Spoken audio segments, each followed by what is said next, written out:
Just yeah, I think now we're recording. Okay, excellent. All right. So, so yeah. First of all, I just want to thank everyone for coming at a weird time. Um, and then secondly, um, my paper was probably the worst of all the papers because there are so many corrections. Like I just cut a chunk from the longer work, and it was really it was not so coherent at the start, but enough feedback has got it. Now it looks like a paper. So yeah. All right. So today is varieties of mode B, and okay. So the just as an overview, um, in uh, in the introduction to structure of world history, Karatani has a table, and in the table he just mentions that there are three types of mode B. Um, there's World Empire, Asiatic, which he calls B1, Ancient Classical, B2, and Feudal, B3. So here in this presentation, we will try to develop what he presents in a table without further discussion. We will try to develop it so we can account for ancient slavery and slavery after that too. Um, Usually, master slave, serf lord, and wage labor and industrial capital relations, they're taken together as various forms of oppression. But here we will focus only on master slave relations as a building block or partial form of mode B problem. So this paper has three sections. The first part tries to give a macroeconomic frame to the argument and basically shows that there was a proto-world economy which existed in Greece at the submargin of Near Eastern world empires. In the second part, we get into the microeconomic situation, what was happening in the Greek city-states, the polis. And in the third part, we will go beyond the Greek situation and try to cover the history up till at least till the start of industrial capitalism. So, okay, so the first part is an Aegean proto-world economy. Um, so to even get to that point, we first have to talk of the transition from B to C, from a world empire to world economy. So here I have referred to two sections in the atlas. Section 2 of the atlas points out that world empire is the world system formed under mode B, and world economy is the one formed under mode C. Um, and then in John's section, I believe, lessons from Mongolian logistics, the role of Mongols is established in like they in setting up the biggest world empire. Uh, so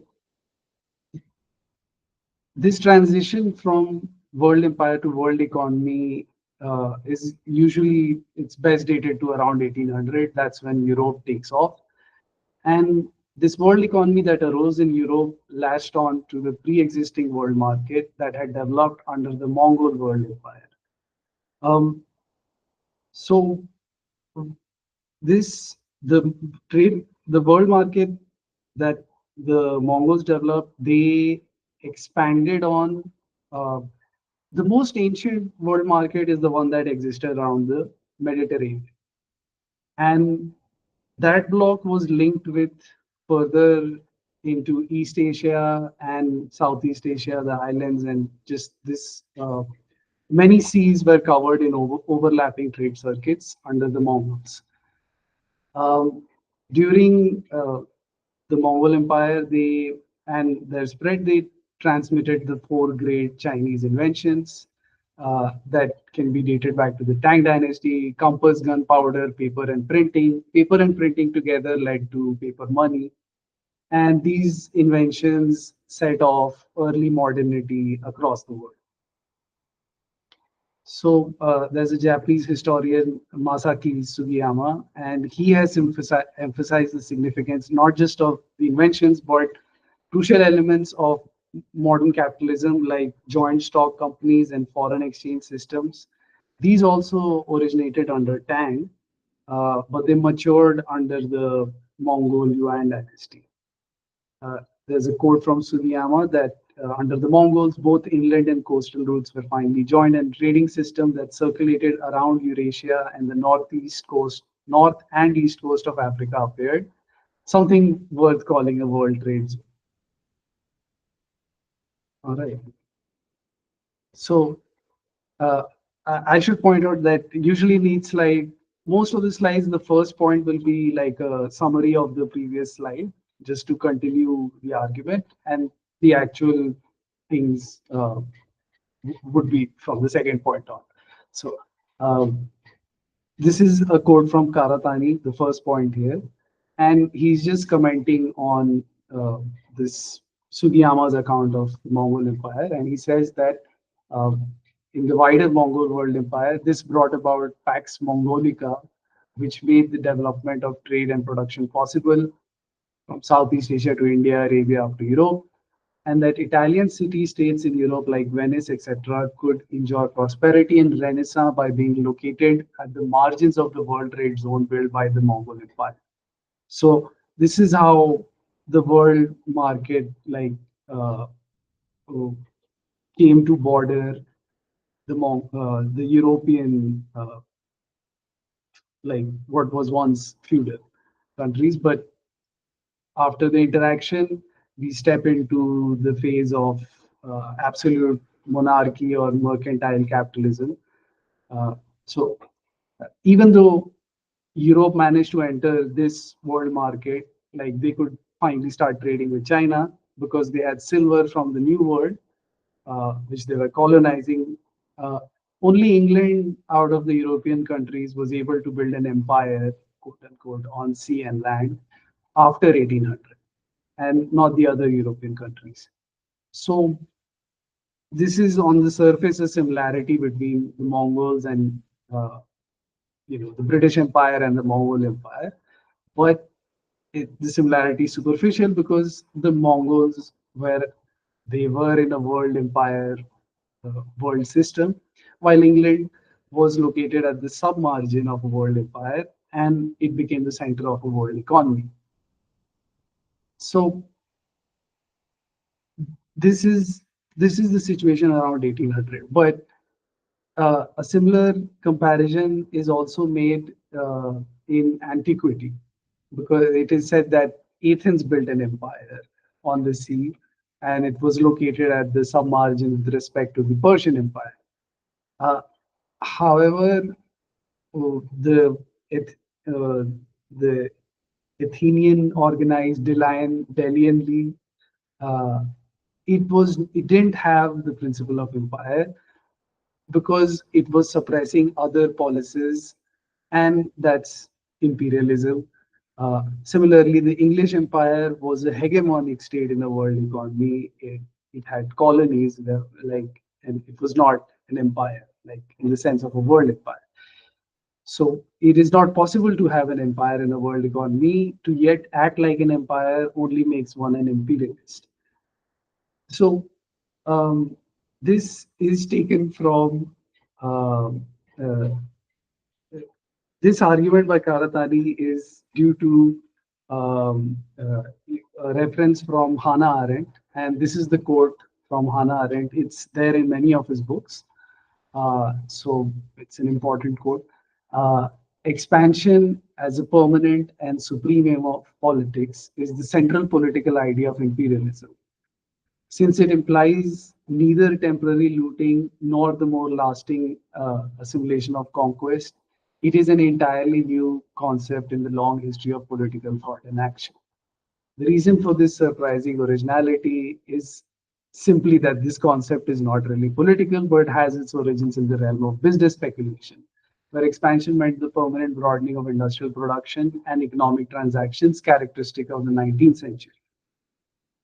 So, uh, Karatani follows this code to explain the situation in the same period of time that Hannah Arendt is talking about, the 19th century. But I am going against this, and I am saying that this idea of imperialism, it applies to even the proto-world economy that arose in Greece during the imperialist phase. So, so to outline this proto-world economy. So, following from the quote, I'm just paraphrasing the quote here in the first point. Uh, this expansion is business without taking care of business. That is the permanent broadening of the space of commodity exchange without ensuring the security of the space already opened up as an empire would. Uh, this characteristic of a world economy hegemon we can call the imperialist war machine. So uh, this obviously it shows like the similarities to the present day. Uh, So, but the scale was very different because the Athenians were at the sub-margin of the empire, and their proto-world economy was just the starting. Uh, I mean, maybe I should point out like a very obvious point here that when I say that it was a proto-world economy and Mode C became dominant, I mean it was because of coins and markets bringing those various policies together, the various city states. So that was the time coins were invented, right? Like so, it's the first appearance of money. So so yes, the Athenians had a toy version at the submargin of the empire. And there's a quote from Karatani again. Imperialism and exploitation for the exterior, democracy and social welfare policies for the interior. That was Athenian democracy, making it a prototype for today's states. So, uh, but even before Athens, the first hegemonic region in Greek antiquity was Ionia. Karatani has a whole book on the rise of philosophy in Ionia. Um, Ionian polis were formed by covenants entered into by free choice. Ionian isonomy rejected the bonds of clan society but kept the nomadic mobility.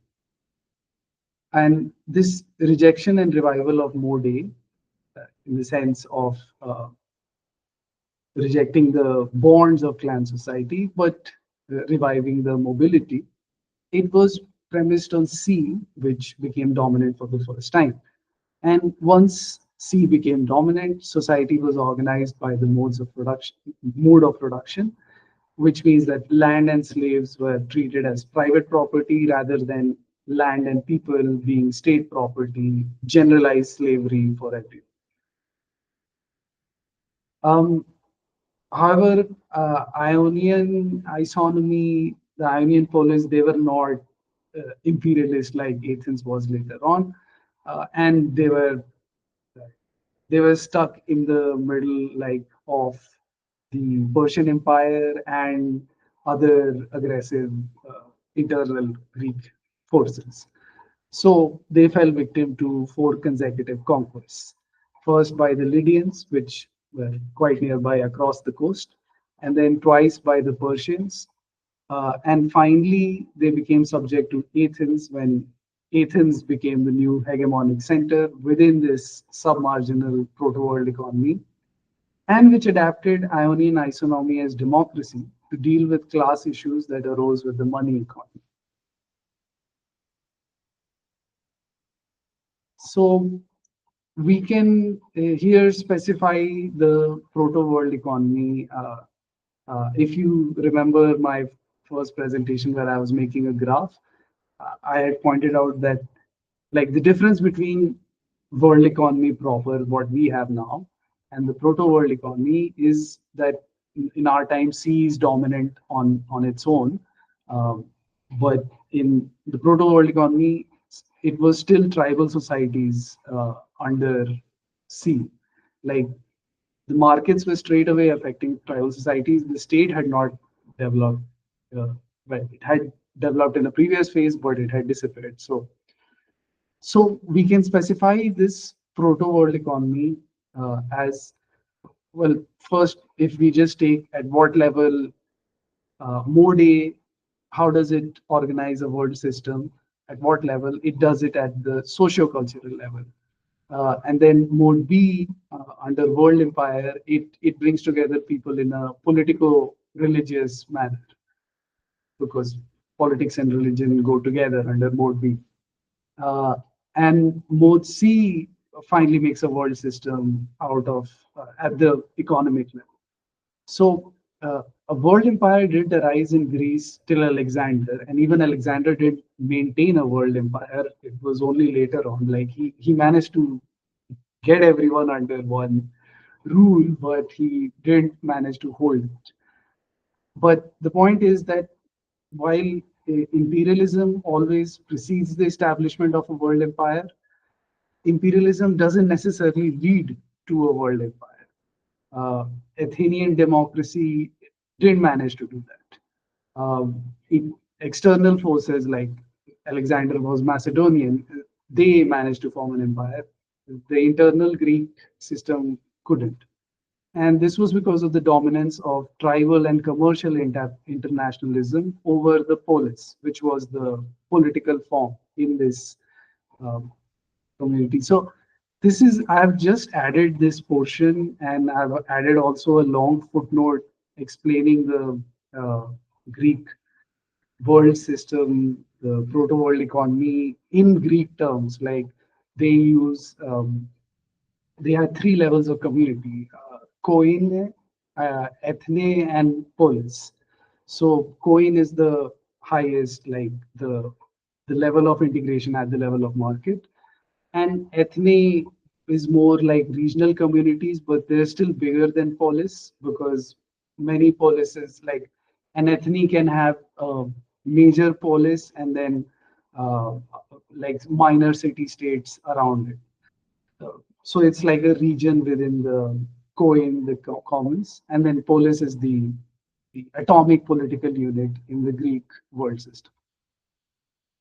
So, okay, so this was uh, characterizing the proto-world economy.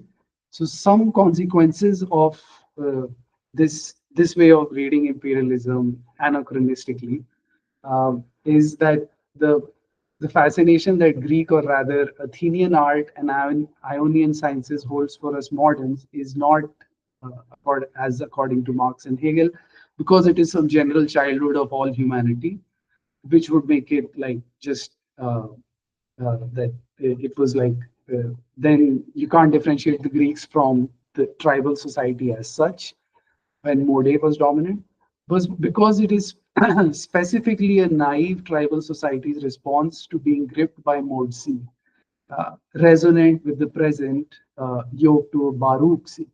And by Baruch C, I mean C dominates on its own. It's been developed so thoroughly that states and communities, everyone just follows what, yeah, it dominates on its own. Um, and then this final point here is sort of it's a side point. It's not part of the main argument here, but it links back to my previous presentation on writing and the rise of anyway. So also this Ionian philosophy, it had a vague idea of the labor theory of value. Um, the labor theory of value is systemized by European classical economists in the time of mercantile capitalism. Uh, but before them, even in the Arabic Empire, there is commentary with ideas of the labor theory of value by Ibn Khaldun and other people.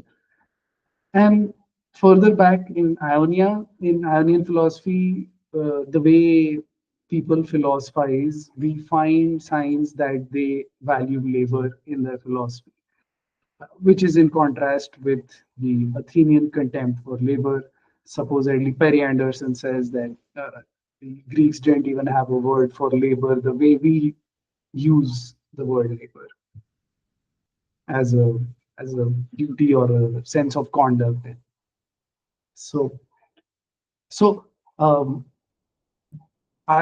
the paper, I do not quote the Marx and Hegel where they talk about Greeks being the childhood of all humanity, but in this presentation, I have presented the Marx quote because it's interesting. He says, the difficulty we are confronted with is not, however, that of understanding how Greek art and epic poetry are associated with certain forms of social development. The difficulty is that they still give us aesthetic pleasure and are, in certain respect, regarded as a standard and unattainable ideal. And then he just goes all psychological. An adult cannot become a child again, or he becomes childish. But does the naivety of the child not give him pleasure? And does not he himself endeavor to reproduce the child's veracity on a higher level? Does not the child in every epoch represent the character of the period in its natural veracity? Why should not the historical childhood of humanity, where it attains its most beautiful form, exert an eternal charm because it is a stage that will never recur? There are rude children and precocious children. Many of the ancient peoples belong to this category. The Greeks were normal children. The charm their art has for us does not conflict with the immature stage of the society in which it originated. On the contrary, its charm is a consequence of this and is inseparably linked with the fact that the immature social conditions which gave rise and which alone could give rise to this art cannot recur. So, uh, in this long quote, there is a lot of stuff to unpack, but the what is interesting to me is that the argument I'm making, I'm not going entirely against Marx. Like he has some inkling, like he's describing uh, when he's describing the Greeks as normal compared to the precocious ancient Bronze Age empires. He's seeing things teleologically, as in like capitalist society is the final stage, and Greeks, we can see them as something that led to or something that has connection to our present. But the other ancient people were precocious, and so they didn't uh, they didn't get to reproduce, so to speak. You know, they didn't continue. What survived was the so it's weird, but Marx has some idea of like I'm not going completely against it. Um, okay, okay.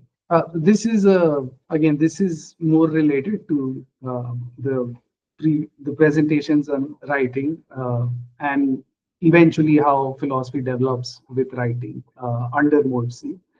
But the idea here is just that we are focusing on Greece, but coins began, they were introduced at the same time in three regions, Greece, China, and India. And so all three regions developed philosophy for the first time, or more specifically, metaphysics, the idea of eternal substance and essence and all of that stuff, appearance and being. So So this is a quote from Kalatani again, where he just points out the link between the rise of philosophy uh, the and the development of uh, ma- market societies. So it was in Ionia that market society was nurtured, and it was in this kind of society that discursive skills themselves could become commodities, as seen in classic form with the sophist. A similar situation arose in China during roughly the same period, the emergence of the hundred schools of thought. Uh, this situation in China, in which the need existed for a new kind of thought, because if you remember, it was a feudal era, like just it was total disorder.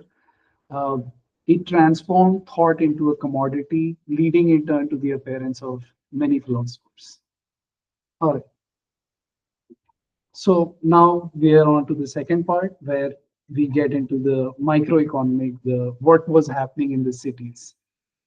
So again, just to frame it, Karatani says that the particular slave system that arose in Greece and Rome was a consequence of that kind of world economy. Karatani's system can be stretched to account for slavery as such. He doesn't do this himself because he assumes that all modes of exchange have to be reciprocal in nature.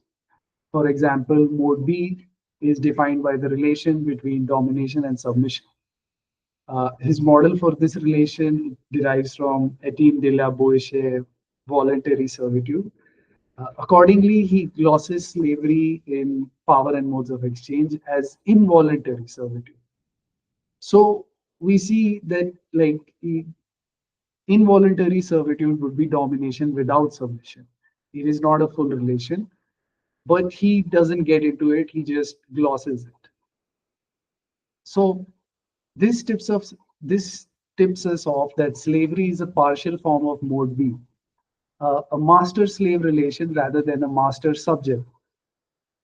It would be helpful to employ Marxist language to characterize this relation here. Just as under the dominance of mode C, formal subsumption is the imposition of wage-labor relations without altering the mode of production, and real subsumption is imposition with alteration of the mode of production. We can analogize formal subsumption under mode B as slavery without altering the will of the enslaved, and real subsumption under mode B as submission of will. So this idea is it's been suggested to me by Mo. So thanks to him, I hope he can make it to the meeting. Um, um, this this partial form of mode B is operative even where mode B is not dominant, like in present day, as well as in this proto world economy in antiquity, where A and C dominated together.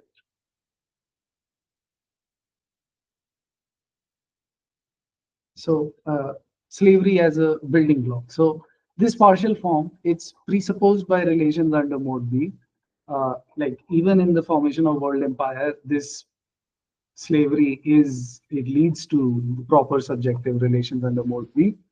Uh, it's historically speaking, as when Karatani remarks that slaves were the first bureaucrats in Egypt, according to Weber, because they could be tortured. In Assyria, these were eunuchs. In other words, the state was so fundamentally alien to society that non-subjects were trained to run it. There are other examples of slaves being closer to the ruler, like the Janissaries in Ottoman Empire, the eunuchs in Chinese court, Mamluks, who later on formed a dynasty and then their own empire here in India, the Mughal Empire. It comes down from Tughlaq and all. Then Mo again suggested a great example. One of the last old world empires, the Prussian Empire, they had their civil servants were called the Beamte, uh, and their status till today it remains legally different from civilians. Like in the sense of they don't, I believe they don't have a right to strike, but they also cannot be fired. So stuff like that. And in the Roman Empire, during Claudius's reign, the Senate complained that they were being ruled over by freedmen and eunuchs. So, so, so, linking this back to the previous section, just as the imperialist movement preceded the formation of empires at the macro level, slavery preceded subjectivity at the personal level. Uh, then Mo had asked, he does this point about the imperialist movement preceding the formation of empires, does this apply to the Mongols too? And it does. This is like a throwback, and again, it's not part of the main argument, but just because the question came up, Karatani gives a whole quote, and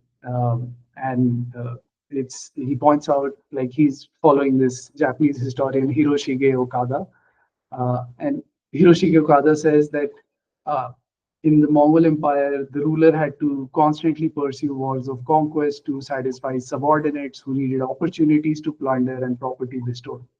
Otherwise, they would start plotting to overthrow. So While this is applicable to, say, the Xiongnu, the wars of Attila the Hun, uh, since they ended in plunder and conquest, they couldn't build an empire. Just like the Athenians, um, the earlier waves of Mongols, they were unable to build an empire. But just because they didn't build an empire, their imperialist actions still led to world historical events such as the Great Germanic Migration and the fall of the Empire, Roman Empire, not to mention the construction of the Great Wall of China. So this is the now we get to the core of the how slavery was forming the polis, the city state, how it was at the basis of it. So uh, just to step back and start from Bronze era Greece, uh, Mycenaean era Greece was the margin of Egypt. Uh, Practices that define the core of empire, like state-sponsored agriculture under bureaucratic management, they were also practiced here. But after the fall of Egypt, Greece was isolated, the world empire disintegrated, and Greece became submarginal. After the dark ages in history, like there's no records for a few centuries, when history resumes, agriculture was no longer state sponsored.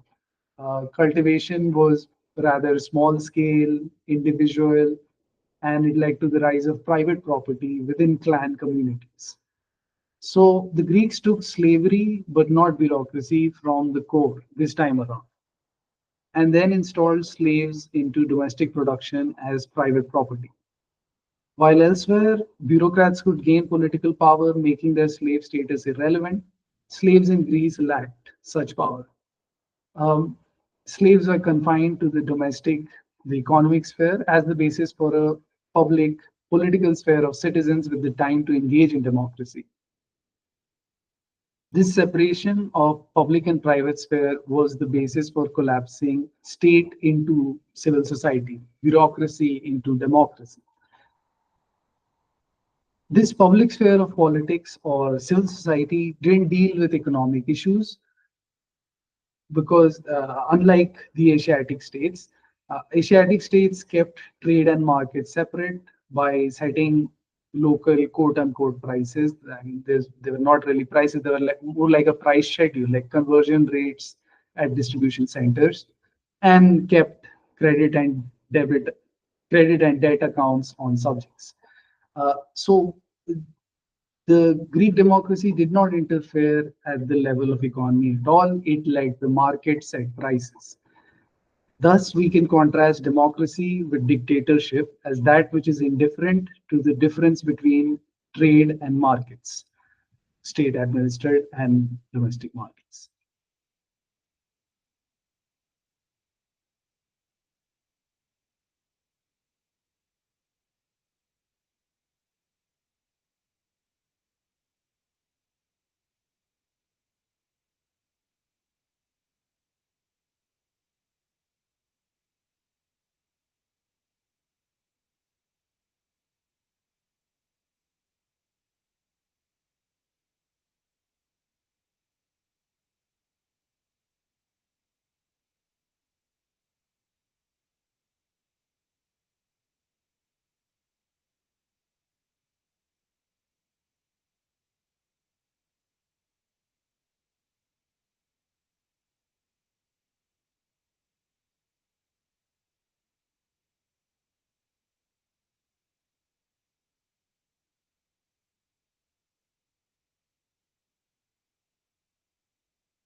Can you guys hear me?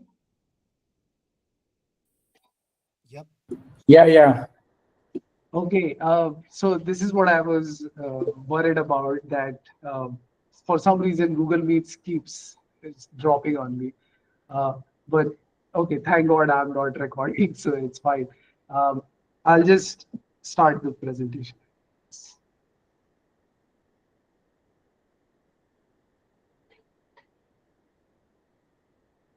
Right. Okay. Um,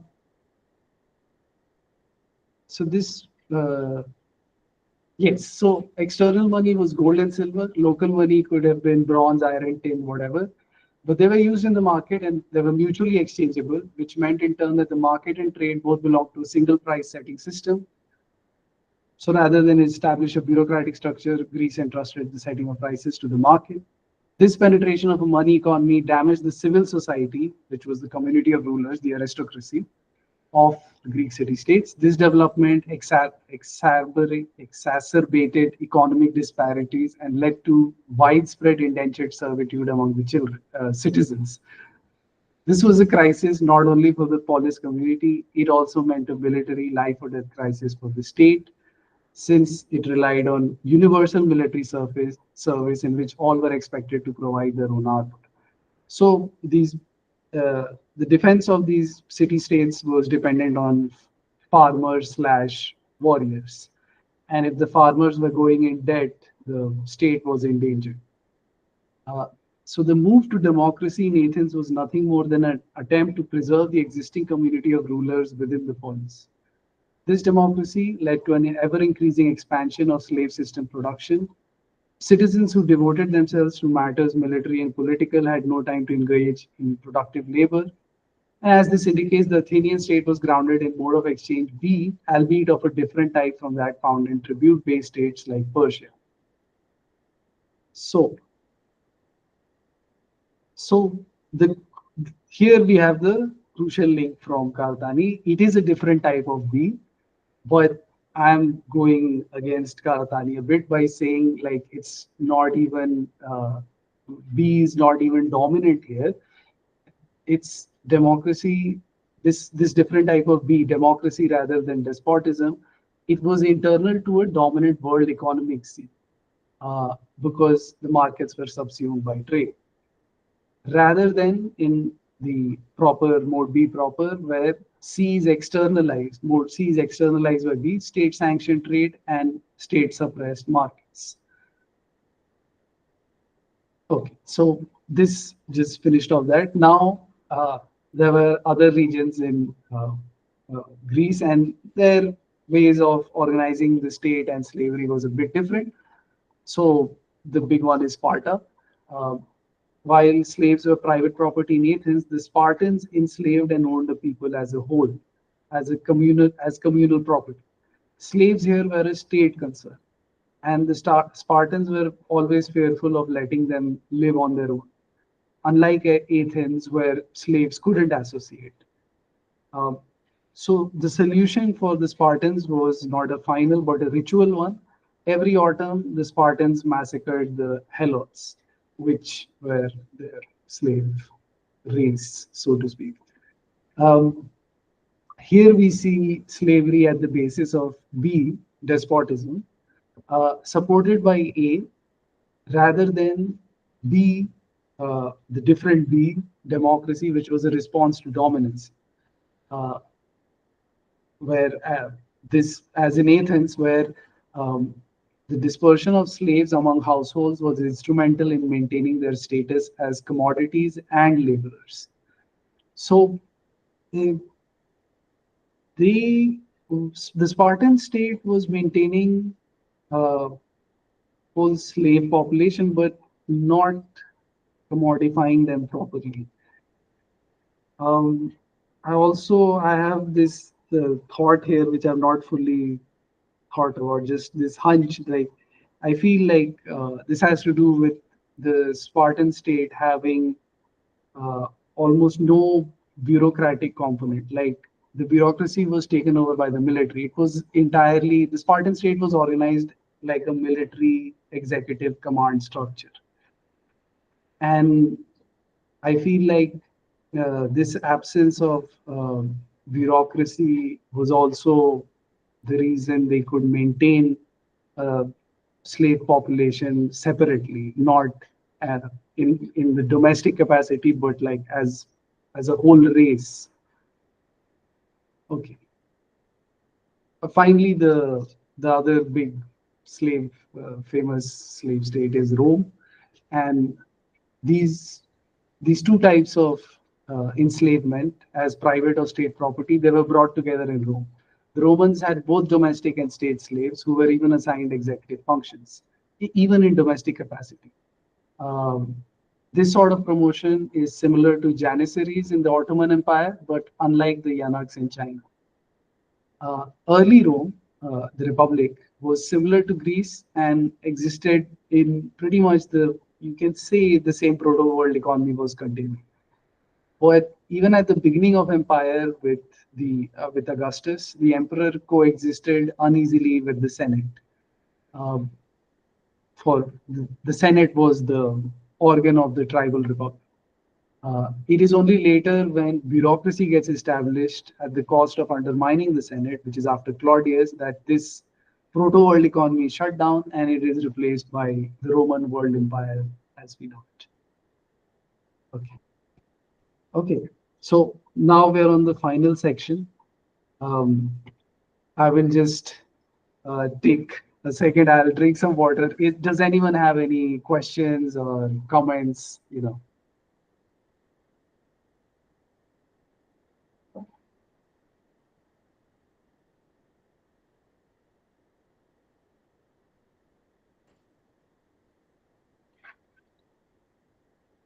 Hmm.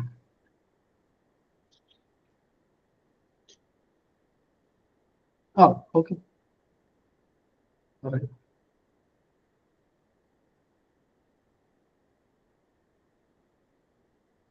All right. So let's resume it then.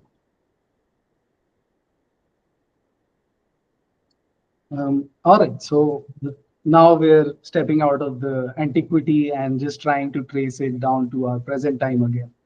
So slavery through the ages. First, we do just some structural comparisons. So now we can go back to Karatani's tabulation, where he described Asiatic mode B proper as B1, uh, ancient classical, and feudal. So B1 is B proper. The feudalism is B combined with A. Uh, I have not talked much about feudalism here, but yeah, it's a separate thing. Uh, and but as I've tried to establish over the past two sections, B2 classical antiquity is actually a variety of B under C as a proto-world economy, a regional world economy on the submargin of world empire.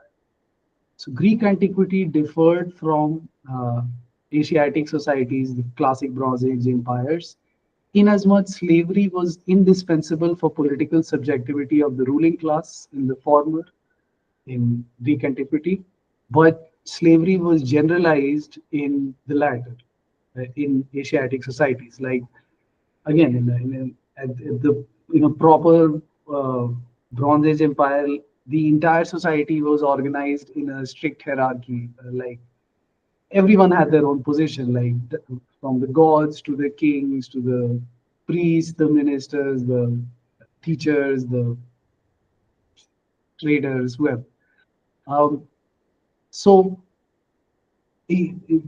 here in Greek antiquity, slavery became the basis of class power of all these aristocrats who formed the civil society and who formed the ruling class.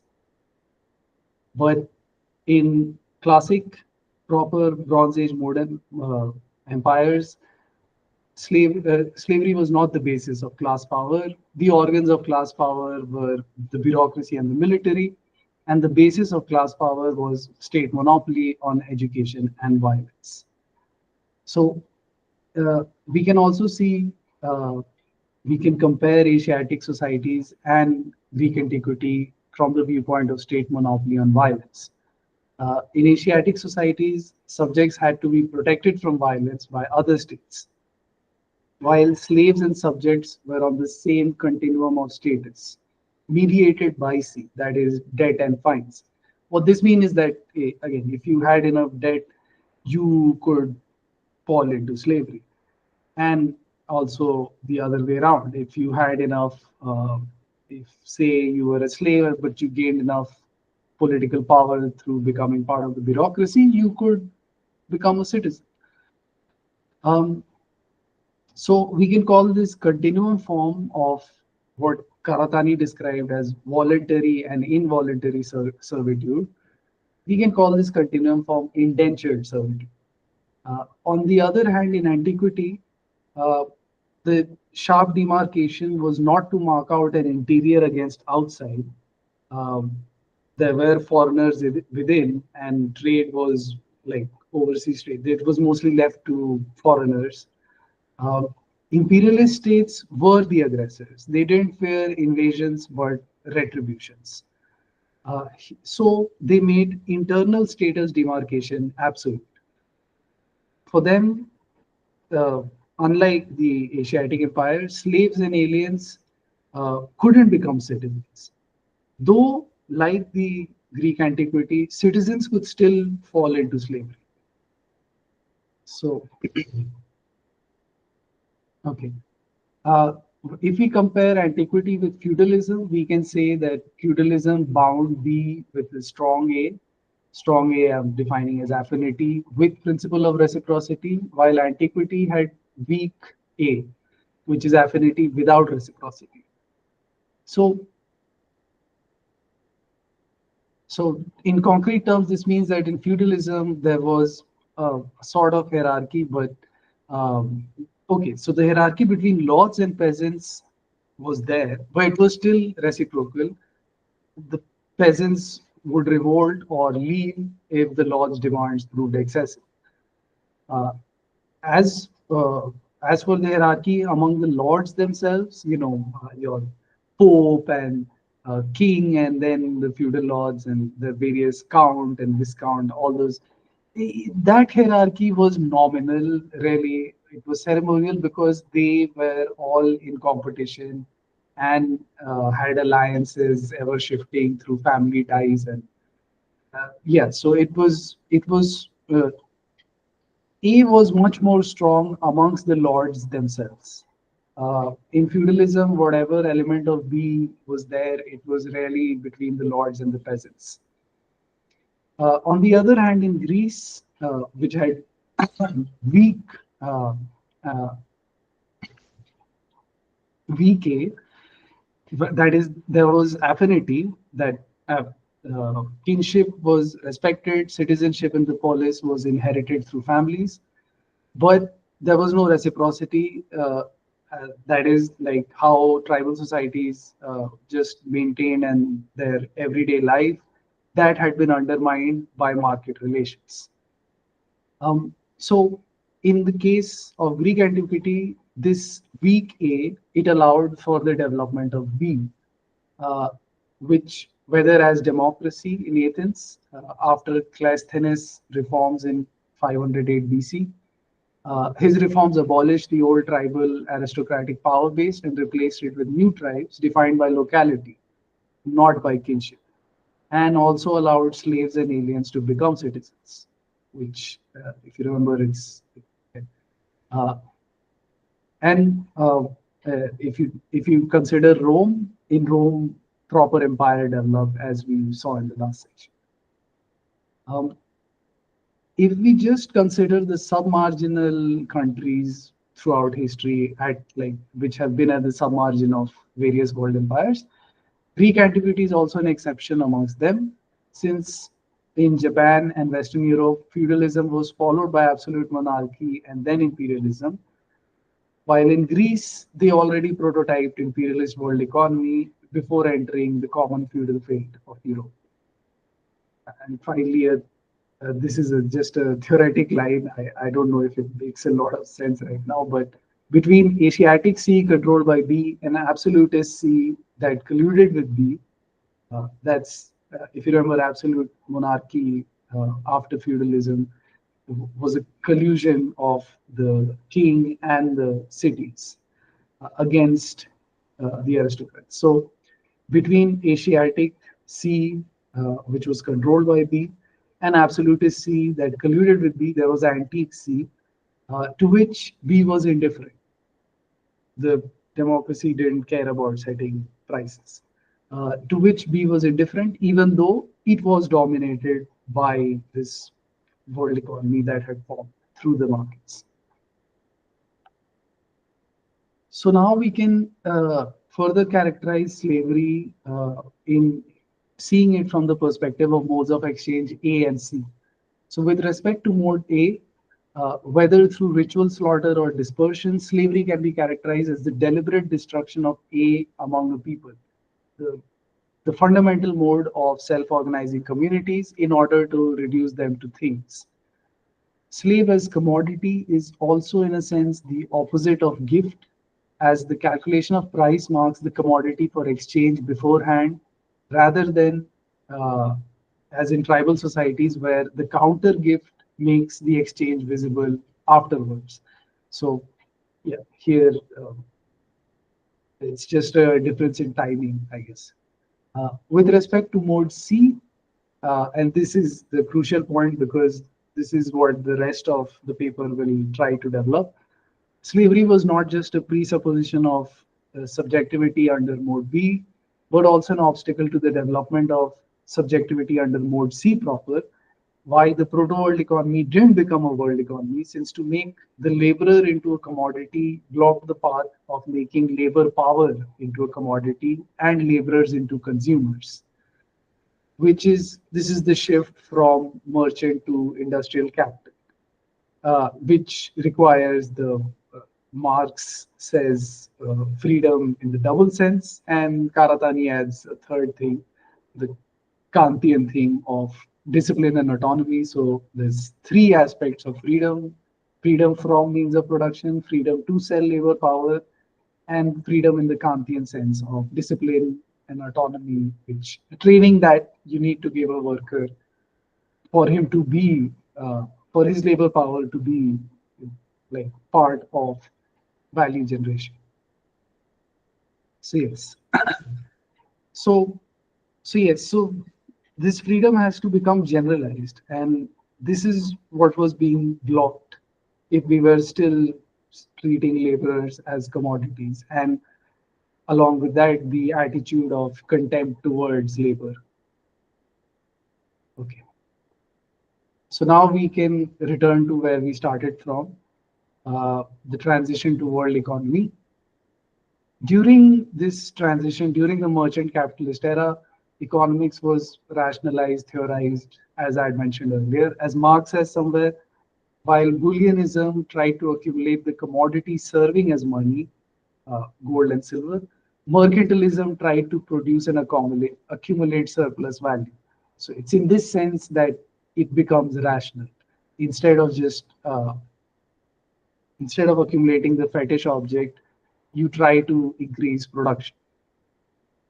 Since merchant capital was based on making profits from spatially distant value systems, it doesn't care how the communities were locally organized, whether the mode of production was based on slaves, serfs, or guilds. In industrial capital, however, where value is derived from temporal differences generated from linking the circuit of social reproduction with capital, making the worker buy what he produces while increasing productivity, there is no place for slave labor, which arrests capitalist subjectivity, which is the zero level freedom to sell labor power. So this again helps us see the difference between production under previous pre-capitalist modes and under capitalism. So here is a quote from Jairus Banerjee, who's pointing out the difference in the status of community. In pre-capitalist societies, the communal mediation of production, because production is only formally formally subsumed, we're not generating the wage laborer class with generalized supposition of freedom and all. So whatever mode of production we're finding, it is organized on whatever as according to slaves, serfs, or guild. And this communal mediation, the community as a presupposition of labor, it undermines the separability of the economic from other levels of social reality. And on the other hand, in capitalist society, community itself is mediated by production. It's a the point here being that under mode C, we have mass production, and that this is all classic theory of how mass production and consumer society gives rise to the alienated and isolated individual and so on. And so we have to use these mass production techniques to form our communities. Okay. So now I briefly point out here, just to continue, like um, even in this merchant capitalist era, there was a state in Africa, Dahomey, and they were still practicing a sort of classical slavery, but they were also passing on the baton, so to speak, to European merchant capitalists who obviously developed slavery at an industrial level. So Dahomey would go to war in order to get slaves for sale, getting guns in return, and so that's how the state expanded its influence and power. Uh, like Sparta, they had an annual ritual sacrifice of slaves, free of economic considerations. They had a centralized bureaucracy, but the king was only first amongst equals.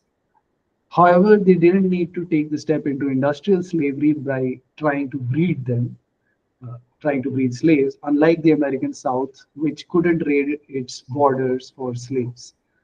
Um, Slave breeding in the American South was a measure to substitute for the lack of collateral and credit in the market in the form of paper or metal. So slaves are being used to keep to keep the credit side of the economy up and running. It was in a way capitalist trying to produce labor as a commodity and not labor power. However, the problem was, uh, as we've as I pointed out earlier, the problem was to make labor power productive. It requires training, uh, the whole inculcation of discipline and autonomy.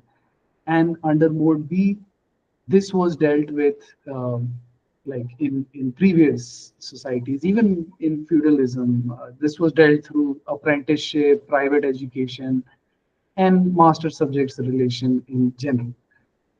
Uh, for the production of labor power, uh, this I have already pointed out. So trained labor, the assumption of freedom becomes necessary for the production of labor power on a generalized industrial scale. Um, and that's it was not happening under in the American South during this industrial slavery era. So uh, even uh, how whatever their ideology would be, uh, whatever they would say about the practices, in fact, what they said just showed that the slavers in the American South, they were quite aware of their uh, total ethical forfeit, in the sense that they were deliberately destroying and uprooting Mode A amongst a whole people, amongst black community and families. And even where this deliberate destruction and slave breeding, even if it was not enforced, just the whole system, it compelled black people to disperse their families anyway for security.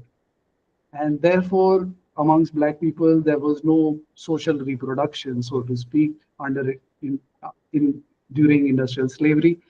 It was They were not being reproduced; they were being circulated, just like commodities, and their circulation was entirely dependent on the slave market or the underground railroad. And this antagonism between industrial slavery and industrial capital, it came to a head in the American Civil War as a world historical decision. So, I should point out, there is an argument that I've been making throughout this paper, which is not explicit anywhere, but you can probably make it out, uh, because we started from the transition from Mode B to Mode C. Now, the transition debate from feudalism to capitalism, that's how the Marxist literature treats it. It focuses on changes in England or Europe. And Karatani, along with many world system theorists, is saying no, we need to step back and see it at a wider scale. It is not the switch from feudalism to capitalism within Europe, it is the switch from a world empire to world economy, from the Mongol world empire to the European world economy. And I am just adding this final step that this transition from a world empire to world economy, even if it began with Europe's entry into the Mongolian world market, and then it developed, uh, well, mainly within England, the industrial towns and all of that, closure of the commons and stuff. The final step in this transition was taken in America, and it was the American Civil War.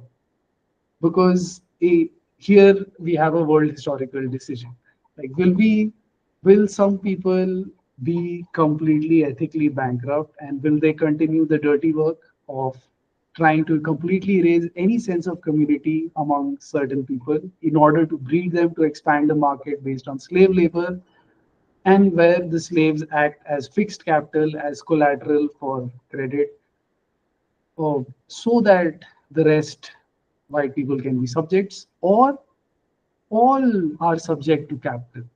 And we thus get labor power, which becomes visible to capital as a separate category, as variable capital, for which, again, everyone has to be guaranteed the 0 degree necessary freedom of the capacity to sell labor power necessary for producing surplus. So we're coming to an end here. Um, So, concluding remarks, continuing with the American South, even after the Civil War, during the Reconstruction era, uh, under formal freedom for all, the resentment continued amongst white people, and they continue to damage Mode amongst black communities, even if they this is because Mode C was now affecting Mode A directly. Um, Also, I should have pointed out, John told me that there is a particular, like, I'm talking of the end of American Civil War as the end of slavery in America. But there is also a point where slavery begins in America at the legal state level, at the level of Mode B. It's almost caste. They're separated as separate castes.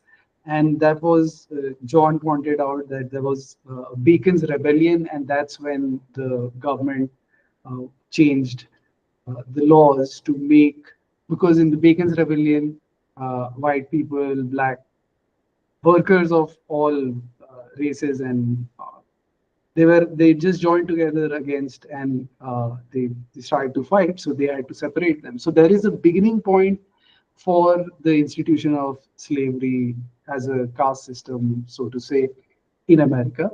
But we're talking of the end of it. So even at this end, even though formal freedom was there, now the the pressure of Morsi competition for access to land and jobs, they started affecting the relations amongst communities. And in terms of modes, we can say that even though Mode B, like, officially the state said slavery has ended, even though Mode B officially stopped destroying A among some in service of C, the logic of C shaped A directly, violently, white supremacists terrorizing black people. And this is all the communal violence which it continues into the present. Uh, Lynching, burning, killing. It happens in my country too. I mean, the caste system here. So there are cases every day. Such normative violence continues into the present, bleeding into the domain of B.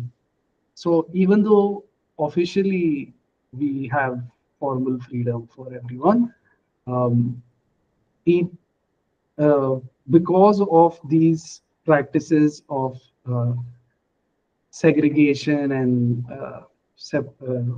discrimination within mode A and their extreme forms like all this violence. Uh, it- these white people also started using the state again, but not doing it at the level of explicit um, changes through gerrymandering, which is rigging political districts in a way that they would have favorable results for a particular party, or by criminalizing. Well, I mean, incarceration is there. Like we know, black people are most imprisoned.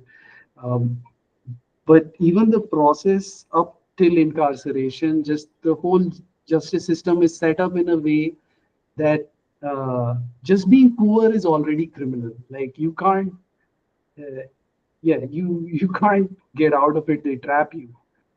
That's how it's set up. So yeah, such violence continues into the present, and it is reintroduced into at the level of state. Uh, it's happening also in India and Israel also. They have explicitly in their constitution they have differentiated between like the citizens, the first level citizens, and the secondary stuff. So anyway, so to sum up, we can say that the shift from a world empire to a world economy, from mode B to mode C, was in terms of subjectivity the shift from generalized slavery or voluntary servitude to the freedom to sell labor power. Slavery and patriarchy were replaced by racism and sexism in this process gradually, beginning from around 1800. That is, what was once considered legitimate, even natural subordination under Mode B, now became the ideology of formal freedom, masking subordination mediated by Mode C, by access to and possession of money. However, this replacement of slavery and patriarchy by sexism and racism, this was restricted to the fully modernized parts of the first world. Uh, Globally, slavery and patriarchy have continued because, as as discussed by elsewhere by Gabriel and other people in our group, only in the first world do we have uh, in the new manuscript ICC. Gabriel develops it very well, and he gives modernity this sense of having all the modes aligned under mode C. And this sort of alignment, it has not happened even where mode C has become dominant in the present time. And in that sense, we can say that like other countries are pre-modern compared to the first world. But really, um, as it's been discussed elsewhere, it's still the same system. Just mm, I mean, like proper modernity was a blip. Like it was accident. It was we're seeing it unravel anyway. So globally, slavery and patriarchy have continued as elements of exploitation under formal subsumption into the present, and were also instrumental in the recent past of the first world, which might have modernized later, but it even had obviously throughout mercantile capitalist era, it was built on slavery, and patriarchy continued till the start of 20th century. I mean, really, the nuclear families is a post World War II thing. So, uh, yeah. Finally, discrimination or even slavery under Mode C is worse than slavery under Mode B, because as we pointed out again and again, there was a continuum of status. Slaves could end up as subjects, and duties of masters towards subjects could become normatively attached to slaves. In capitalist societies, however, the non-human other is reduced to bare survival. Like we don't even treat them as slaves. Just treat we treat them as just not human at all. Like a slave is still turned into a thing, but we don't even care for persons as things under capitalist societies. This isn't like in mode A tribal warlust for self-affirmation, nor is it as under mode B fear and respect which the empires, all the civilization had for barbarians. It is just the cost of reproducing daily life. All right.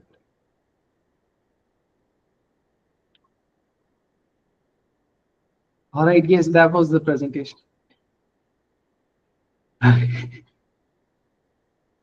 Thanks, Raphael. It wasn't so bad. It's 90 minutes.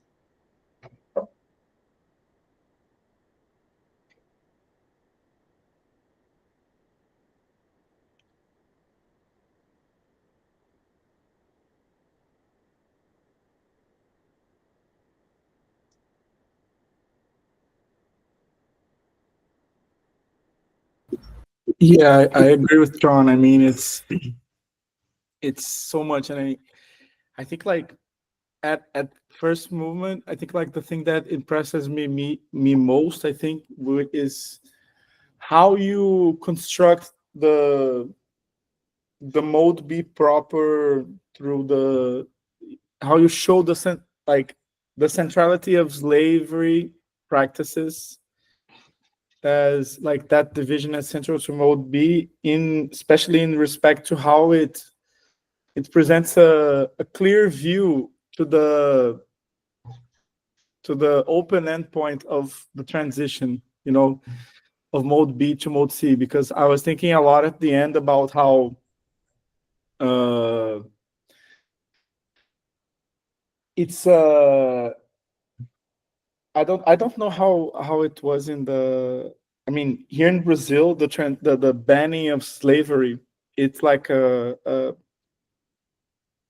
process that we can like detect three phases, which is first there's the banning of slave merchants as merchandise, as commodities. You can't you can't import slaves anymore, which was something forced by the world order, by England to Brazilian empire. Not a real empire, just what they call it. Then there's the law of the, which has a horrible name, which is the law of the ventre seco. It's like dry belly. I don't know what you call in English, like the place where the baby stays when it's being Oh, the wound. Yes, the dry womb law. oh, okay. Yeah, which is a law that no, sorry, not dry womb, free womb. That's better, but still weird. Which Yeah. is which was a law that people who were, it was like basically the banning of slave breeding. Mhm. But there's the problem that even if it was banned, uh, owners still had a choice of keeping the slave children until a certain date, or they could receive some money. If I recall correctly, if it was something like that. Uh, and then later on, there was like they freed also slaves which were over 60 year old, which is like pointless. And then only then they freed slaves completely. So it's like a 60, 70 year process, which really connects with I think with the integration of Brazil to the world economy, you know, Um, because the next problem that appears is like how to integrate Black people in society, in the economic world. And that's something that unfortunately this is untranslated and probably will never be translated, which is like a 700-page book on how Blacks are integrated into Brazilian economic society, during the 20th century. But at least for me, it really cleared up a lot of aspects, especially the the the distinction between that allows us to. I mean, I think this division that you did between. Uh, I think there are two moves that, at least for me, were interesting. First was the idea that imperialism is not a specific uh, social formation in capitalism. I mean, I think that really outlining that was very important. Uh, and also, but I do have some things that I don't think I understand so much, which I would like to know a bit more. Uh, I I want to understand, like, how does this presence of slaves in the bureaucracy work exactly? Were they powerless? I mean, what is this? Were they like mere servants? I mean, I think I have like maybe a very stupid idea of the bureaucratic institutions, in the sense that I've always thought that they created a separate class. So I was wondering, how does this aspect where slavery in certain social formations, slaves were allowed to do those functions? Were they just undervalued, or? Okay. Um, um, I would see it as like the class difference wasn't there. In classic empires where slaves could gain power, or they became bureaucrats and then gain power and then could get free from their slave status. Uh, that's why I characterized it as a continuum, because uh, there was no class difference between slaves and non-slaves. There was just the under Mode B, there is the absolute king, um, and everyone is in a hierarchy under the king. So it's various degrees of slavery under the king. Okay. There is no class difference like these are slaves, these are non-slaves. Everyone is in varying degrees of slavery, and the only guy with absolute freedom, exceptional, is the king. Even in the Greek situation, when the Persian Empire was attacking them, uh, some of the the Persian Empire governors were called satraps or satraps. I don't know how to pronounce it, but uh, the satraps sort of revolted against, like, because the Persian king would treat them as as his slaves, uh, Mm. and those guys were like, fuck this guy, let's like make an alliance with these locals, these Greeks and Lydians, or like let's build power with them rather than listen to the king. Um, because it's a yeah, it's a very, that's how I would see it, in terms of like logically, that there was a clear demarcation between slaves and non-slaves, where uh, uh, slavery became important as the basis of class power, which is in a proto-world economy. But in an empire where Mode B is fully elaborated, there is varying degrees of slavery, and the whole thing is organized in a hierarchy. Like even within the household, the same is dynamics of slavery. It's like for the household owner, there is no difference between the domestic help, the domestic slaves, and his wife. Like for him, it's all just his property.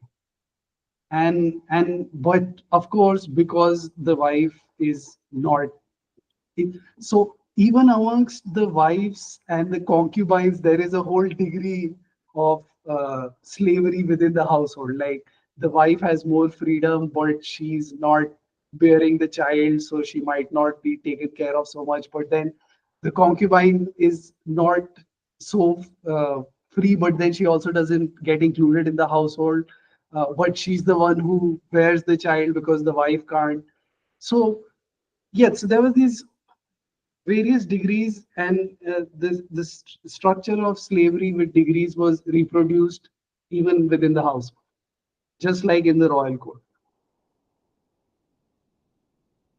I must say that though the wherever the eunuchs came to power, am I pronouncing it right? Is it eunuchs? Eunuchs. How to?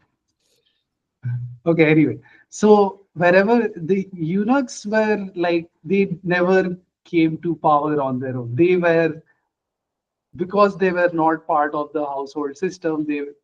They couldn't gain power. Yeah. I mean, so they had to scheme in the court, and that's all royal intrigue and stuff.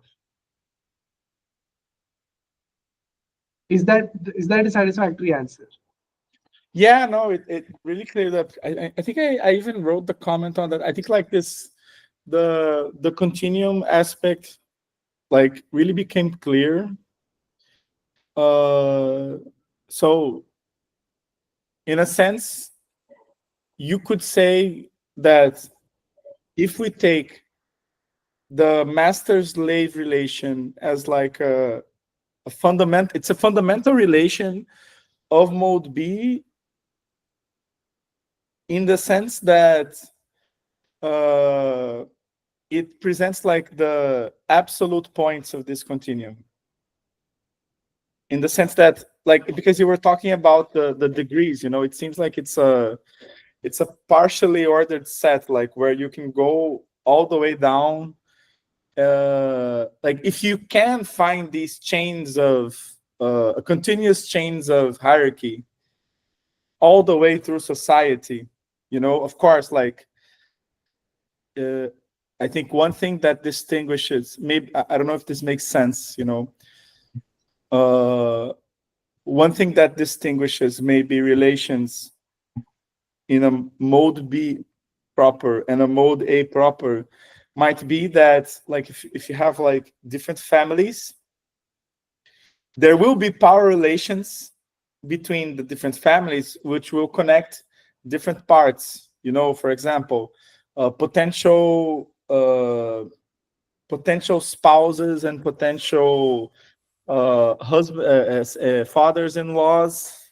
There's like diagonal connections that don't seem to account, because if I understood you correctly, for example, this chain of structuring, like the head of a house, he would have authority to interact with a lower part of the other house, in the sense of imposing his will, or his desires. Does that make sense? Yes. He have to go through the chain of command. No, right? Yes. This idea of the whole society being fully ordered in a, as you said, like a partial order, but like still fully ordered. So this is implicit in the evidence we have from the ancient empires, the Bronze Age empires. Like when we go through Mesopotamian the tablets, um, if I have not presented all this properly, but like first there are tokens, then there are accounting tablets, and then after accounting tablets, the big form of the earliest form of literature is lists. It's just lists of, so there is a list of and this was used as the practice for, like, for schoolboys to learn the language, for like the bureaucratic class who were being taught the language and how to inscribe it. They they were given these lists, and these lists were mindlessly repeated for thousands of years, even after the old Sumerian language had died. But that Sumerian society, the entire structure, the hierarchy is implicit in that list, because that list begins with the two gods, then the king, then queen, then royal slaves, then bureaucrats, ministers, then traders. It's just all the professions, the roles in society. It was listed, and the list was implicitly a hierarchy. It's actually very interesting what you're saying, because it helps explain a lot, or maybe I don't know if it helps explain a lot, but I was thinking about the birth of anthropology, which is, the science of mode A, in a sense. And when they started, it was not world empires, it was imperialism, because English and French anthropologists mostly, but they are state-sponsored activities, or at least state-structured activities. And the idea of looking at uh, indigenous societies and reducing kinship relations to lines of descent seems more like the projection of the hierarchy, because there's this, I'm sorry if this seems like out of hand, because I've been reading about this stuff, about the origin of kinship, of the idea of kinships in anthropology. And there's this whole discussion of, like, why did anthropologists think about kinship systems? It was because they did not find state systems in indigenous societies in North America, and then in Africa. But the weird thing is, like, from what you're saying, just considering kinship as lineal descent is already a form of finding this state form, the form of the state. I think that's why it makes sense that it was undone, because those societies aren't constructed by mode B proper. Yes. I don't know if that makes sense. No, it made sense. Guys, I'm going to get a cup of water. I'll be right back in a second.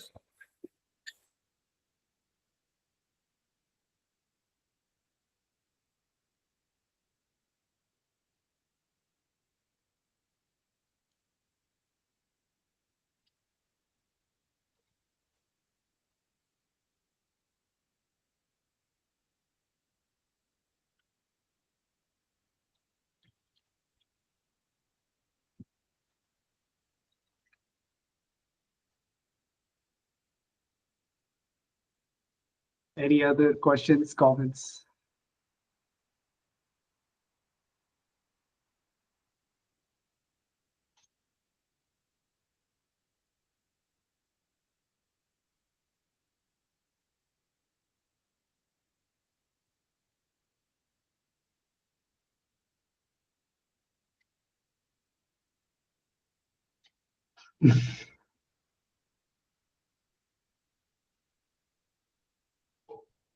Well, yeah, I thought I was it, yeah, a bit too much theoretical gymnastics in a short portion. Yeah.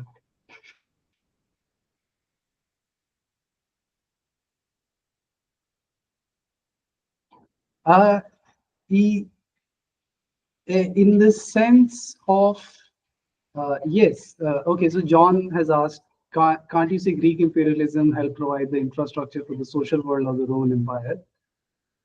Yes, in that the terms I was using as the terms the Greeks themselves used to describe the various levels of community, koine, ethne, and polis. So it is at the level of koine, the common, which that level of framing the world system under Greeks that survived under even the Byzantine and the Roman empires. So uh, that infrastructure was there, and the Romans just adapted to it. Like, um, for example, um, the idea of coin was it developed because of the constant wars throughout 5th century BC.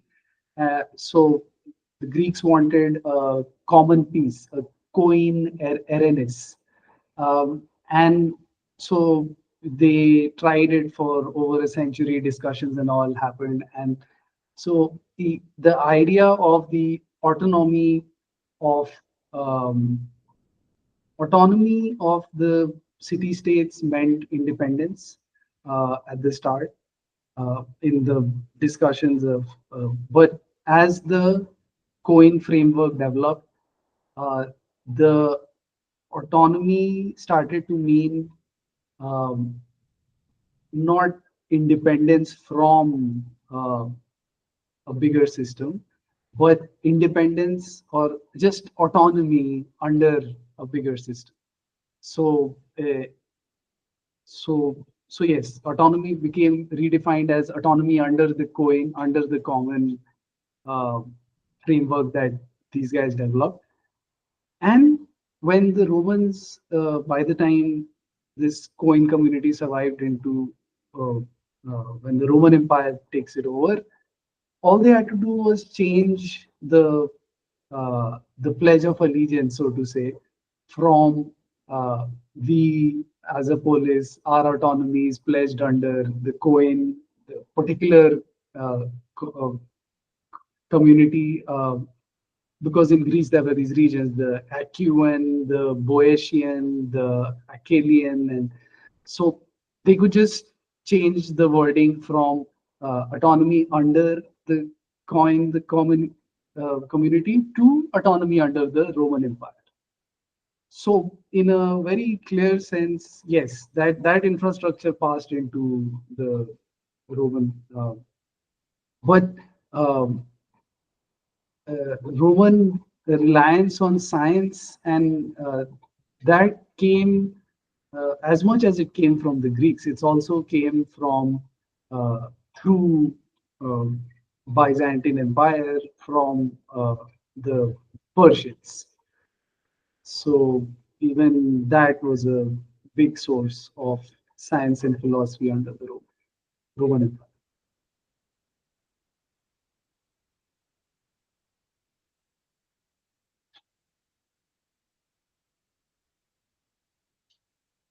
I hope that was a satisfactory answer, John.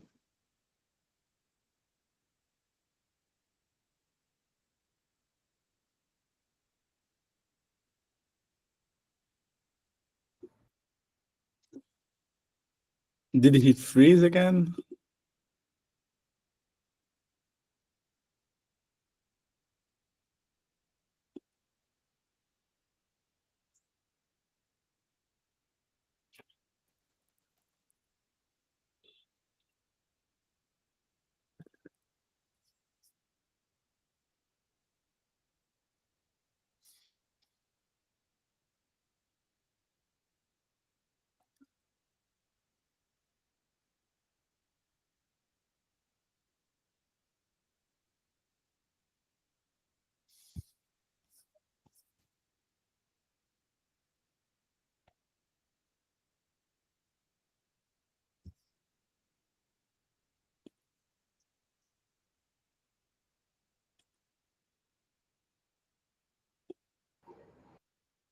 Sorry, my correction just dropped again. Yeah, I was going to ask a question, which is more of a curiosity, because I even mentioned it in the chat earlier. But uh, is the Carthaginian account of Ionia something that's like historically verifiable? Because I remember checking. I mean, his sources are either in Japanese, or they are like Hannah Arendt's talking about Iceland and like the U.S. pre-state U.S. Mhm. Yeah, those, those references haven't aged well. The Iceland and yeah, no, but otherwise I would say his scholarship is pretty on the mark. But like what he does is throughout that book, Isonomia, the Origin of Philosophy, what he's done is usually because we have just fragments from these Ionian philosophers, so people try to uh, just align them in a sort of theory of ideas way as to how okay, this guy talked about everything being water, then this guy talked about everything being air, and so on. And so the usual description just sticks to the fragments of philosophy that we have and the steps in that. But what Karadani does is frame every philosopher in his political context. And that political context, which he's, this is just my impression from reading him and whatever I know. I believe like the political context he's getting is mostly from Herodotus.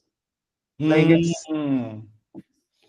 like so for like every place wherever a philosopher appears, he is referring to the what what accounts we have from Herodotus because he's the oldest.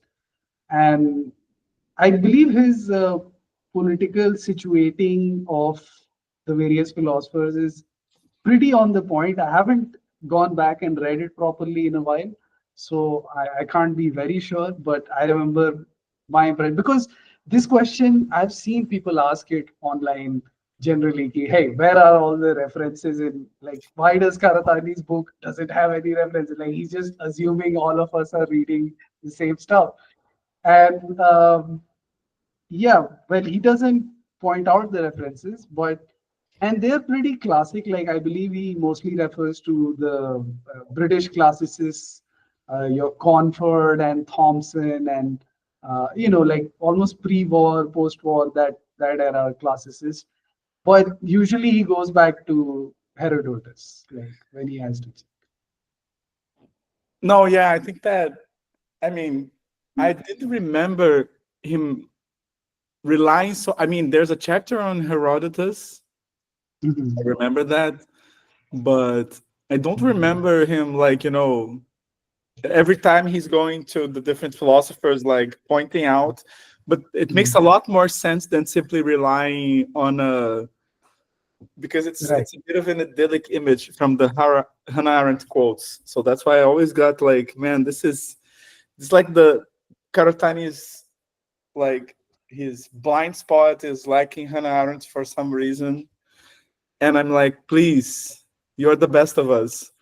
But no, but it really makes more sense because I think that I do think that like the best way of presenting pre-Socratic philosophers, which I even I used isonomia as a tool for teaching pre-Socratic. It makes a lot more sense than trying to organize it as the evolution of a philosophical system. Uh, but I always had that word, but I think it makes sense what you're saying. Uh, but at the same time, it's really uh,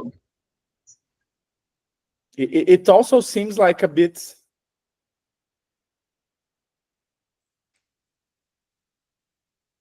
It seems like it's like the. I think you even pointed it out. The similarity to the 100 schools moment. And this is something I always wondered because at the same time, I think one of the biggest mysteries for me right now. I think I've only discussed this at bars with Gabriel, because he's the only STPer in Rio, so that's the only one. Renzo, unfortunately, he's not a good fellow for this. He lives too far away. He was actually here this weekend, so I'm just sad that he left. But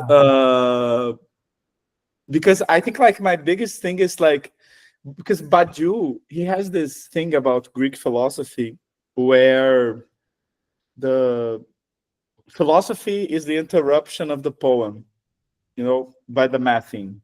So Parmenides, and then more fully outright Plato. But you could also include, I think, the pre-Socratics from a Karatanian point of view, because they are pretty scientific in a sense, so they are not uh, poematic in the. They're not like, they're definitely not uh, Homer. But he takes like the beginning of philosophy to be the interruption of the math theme to the poem. At the same time, I think like when you look at Chinese philosophy and when you look at the Warring States period, I always get a bit lost because I think like there's these two sets of issues. Uh, First, the idea, I get the feeling that the idea of technology in China, Chinese history, is like something that's more central than science proper, at least science in the Greek way, and it helps explain because we can see like if we take into account Zonretto's discussion, it makes a lot of sense why science would arrive in Greece because of mode C abstraction effects. Uh, but at the same time, I keep wondering, like, first, what is the mode that is like doing the abstraction that makes this philosophy that I mean, I think like my form of synthesizing, I think like at least the major schools of thought, they all seemed concerned with the way, the Tao, and it seems like I don't know if it's like mode B trying to organize communities, clinic communities, or if it's like or if like Confucianism is a form of trying to account for the mode A culture in the mode B setting. So like the implicit rules become explicit rules, like the Confucius says stuff. Uh, and I mean, I was just like improvising here, but these are questions that maybe because I wasn't able to attend your previous presentation, so I'm inserting that now. No, no, Think about these differences. yeah, you just brought up a whole bunch of stuff that I have thought about, and I've not presented on it, but it is there in the longer work in the book. There is a section where um, well, I was being a favoritist towards, my own, because like I said, coins arose in China, India, and Greece. Mm-hmm. Here, Greece is the common reference for everyone, but for me personally, I had to place the Indian philosophy scene and the growth of that, uh, because that's the point I'm making. Philosophy arises in all these three places, uh, together with the rise of mode C of market society. Under mode B, there is no philosophy, there is wisdom. There is a lot of wisdom literature. There is like stuff like proverbs about life and it's drama and theater. All that stuff is there. But philosophy in this specifically Greek sense that you referred to, that is not there. That begins in these three portions together. So basically, I'm drawing from two different sections in the longer work that I've written, but I'll try to give you an answer. Uh, First, in inverted order, so you brought up Confucianism and Taoism. So the difference is in China, the imperialist movement, or like which grew out of the feudal movement, it did lead to establishing an empire. So the philosophers there were uh, they were thinking about setting up mode B. Like in the Near East, uh, mode B had already existed for thousands of years, but in China it was just beginning, and so uh, mode C has come to dominance before the state could arise, and it's the same in India also. the first empires came famously. Alexander came till the northwest of India. So that's when people realized, oh, there are world empires, and we need to build empires and so on. So uh, empire came after uh, uh, Modsi, while in Near East, empires preceded uh, the arrival of Modsi. So, uh, between science and technology, I've always felt technology is more related to culture. Uh, like technology is just another way of saying culture. Like, what is culture but the infrastructure? Uh, uh, and that the technological developments have happened under Mode B. Mode B empire is where technology develops. Like even under the Sumerians, they had surveying techniques, they had weighing techniques, they like that sort of algorithmic thinking, like just set up procedures for everything, just rationalize everything, like just something a bureaucrat can follow, even if it's inexact, even if it doesn't make sense. Like um, so setting up that sort of technological development that happens under Mode B, which is why, like I was, like you pointed out, in China, technology grew a lot more. So that sort of philosophy uh, that happened in Greece, it it led to proper geometric science and stuff. But in China, that it didn't go that way. It went towards establishing the state. And so technology developed more than this pure science. And pure science and philosophy, what uh, so this is like a very, I've not even started properly on the presentation about writing, but the idea was to go through writing under mode A, B, and C. And I just started with like writing under mode A. Just we just covered tokens, and so we didn't even get into the writing part. And now I've straight away we're jumping into writing under mode C and the rise of philosophy. Um, so the Badiou point that you brought up, see, to me, what's interesting is that there are two phases, there are two waves of philosophy, right? Like the Ionian wave is earlier, and then there is the, and well, specifically speaking, what arises with the monetary society is metaphysics. In China, in Greece, in India, all three, this idea of a metaphysics of some eternal substance that circulates and pervades. In India, it was developed as souls in rebirth and reincarnation, the idea of karma and samsara and all that stuff that Buddhism and Hinduism deals with.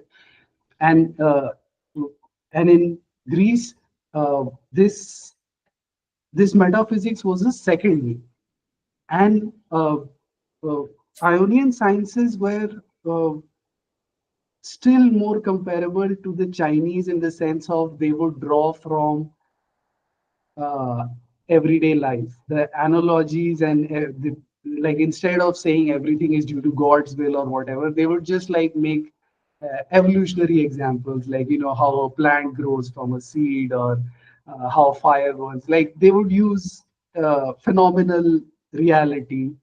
It was in a way the first positivist science, and to that positivist science, this second wave reaction of metaphysics started.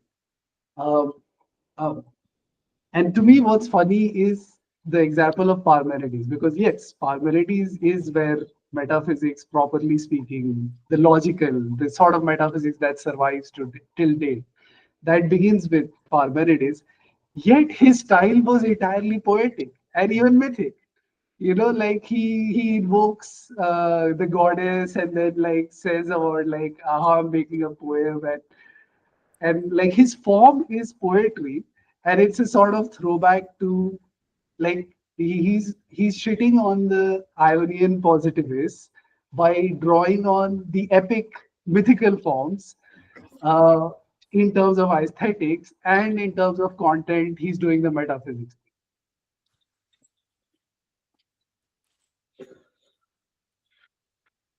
I think that was especially the ending, shitting on the Ionians with the throwback. It was I definitely gonna use that.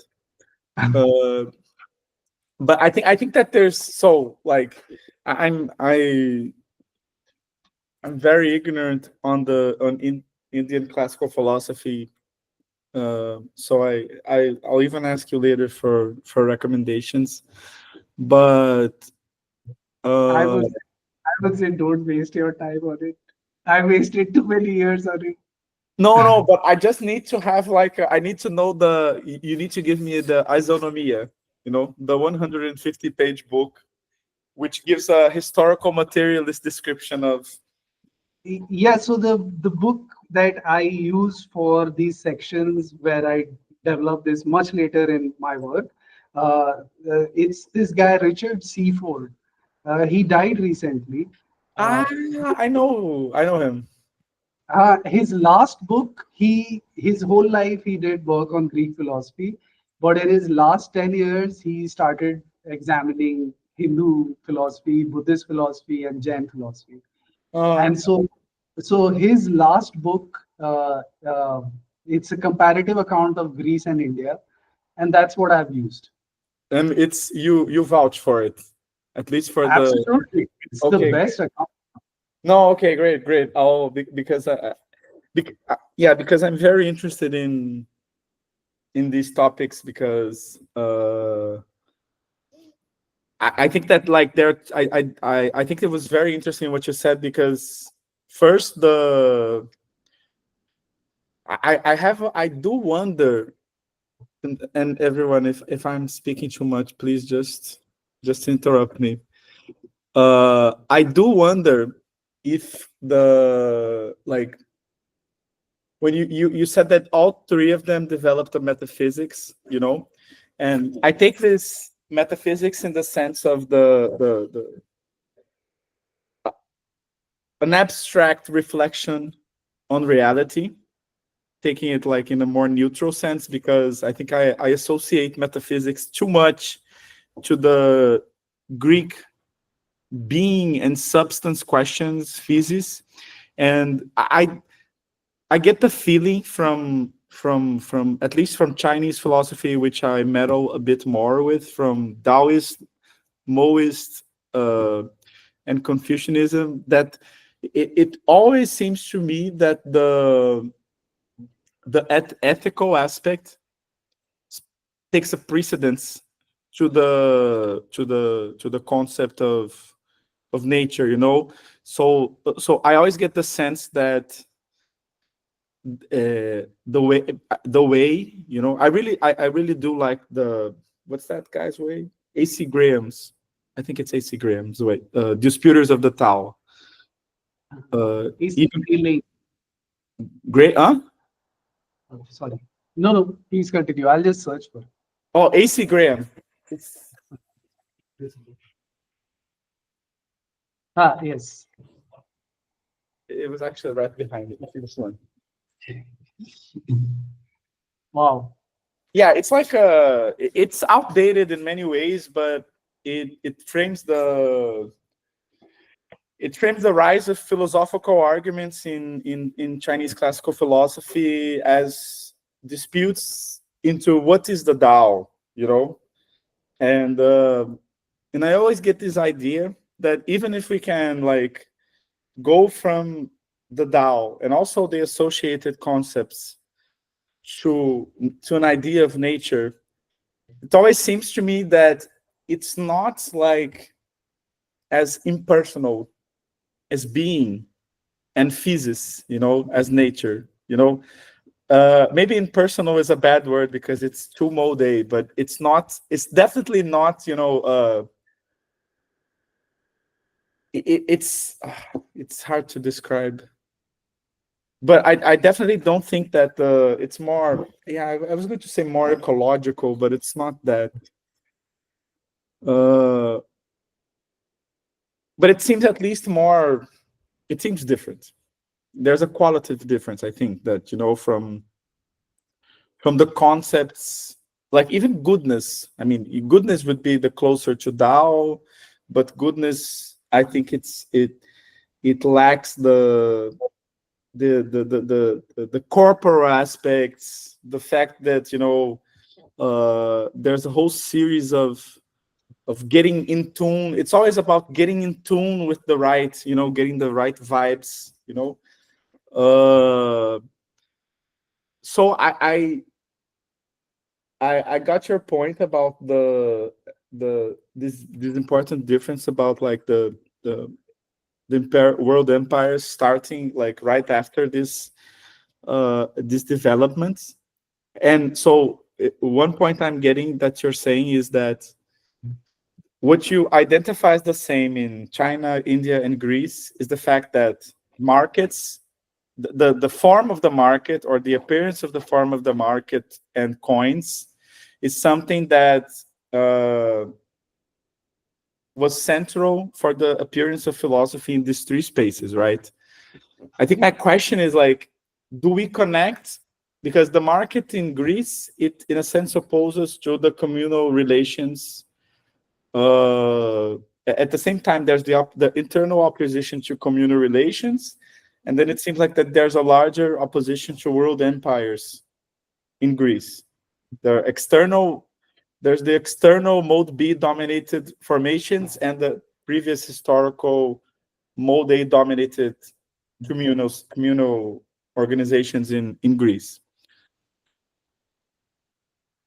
But I even like I I can't seem to have. I would like to know, like, that's that was my question. Like, what are the differences that make the difference, since we have that common point. And Right. you were talking about the Indian philosophy, the problem of soul reincarnation.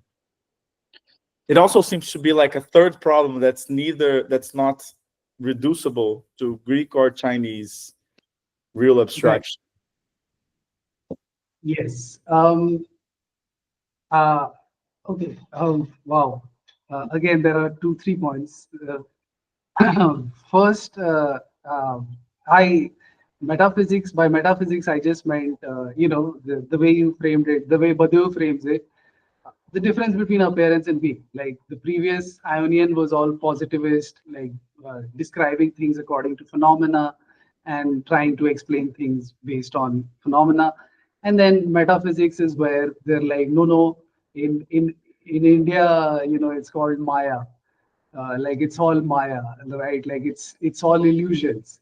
It's just this web of appearances, and you need to disentangle yourself, and the how it's come into New Age spirituality. It's that idea, right? So now the difference. Uh, Once again, the historical fact is in the difference is in Greece, there is no empire till it's externally imposed. And in China and in India, after market societies, the empire is established internally. And once empire is established, that means mode B is dominant. And under mode B, like I was saying, uh, it's stitched all the regions are stitched together politically, but within a religious framework. We can say it politically, but under mode B, there is no politics. The space for politics opens up in the Greek situation, in that whole place where uh, democracy develops. Uh, like a place for secular politics, like separate from religion. That happens under mode C. Uh, Under mode B, religion is the dominant uh, uh, context in which politics is played out. And so um, now I'll have to use a Karatani term to differentiate, because you brought up Mohism and Taoism. Now, Mohism is, I believe, pre-Confucian, or at least the same time, right? Yeah, it actually it's there's like it's a bit of a response to Confucianism also, but very close to. Right, like it's in living time. Like those guys were traveling around in these regions, Confucius, and like if we have to if you believe the accounts of the 100 schools of thought, then they were around at the same time. Yeah. And I believe Taoism is a later development. Yeah. Yeah. It's like 200 years later, maybe. Right. So I'll have to use Karatani's term here, which we don't use in our group. Like under mode B, the form of resistance, what you were trying to define as not entirely impersonal, but personal, but also political. That happens under, that's the form of mode D under mode B. Uh, in Kaltani system, mode B emerges as these universal religions, of which Mohism was the closest. Uh, Taoism is more like it's got that metaphysics aspect, like you were pointing out. Mohism is just plain uh, ethics almost, and in that sense, China and India are similar in that sense that since the space for politics doesn't open up because an empire is established, the focus is on ethics in a religious frame. Um, and but yes, that before Tao there was the idea of the key, the key, right? And so those metaphysical, again, uh, I don't know Chinese philosophy as well as Indian philosophy, but Indian philosophy I can relate that the ethics are just um, there. There is an element of sociality in China which is not there in India. In India, the whole idea of reincarnation and karma and how to lessen your karma and like just, uh, I mean, the ultimate point is pure fatalism. You can't change anything, just don't do anything.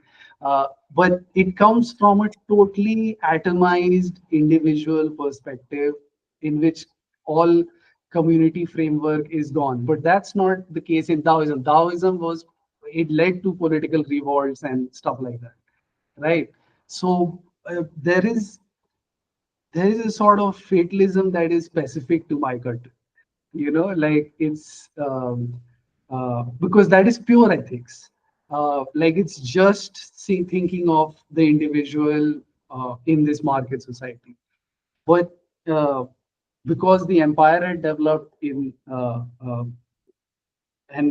China, and there's this, I can't pinpoint the proper difference, but yeah, it's there.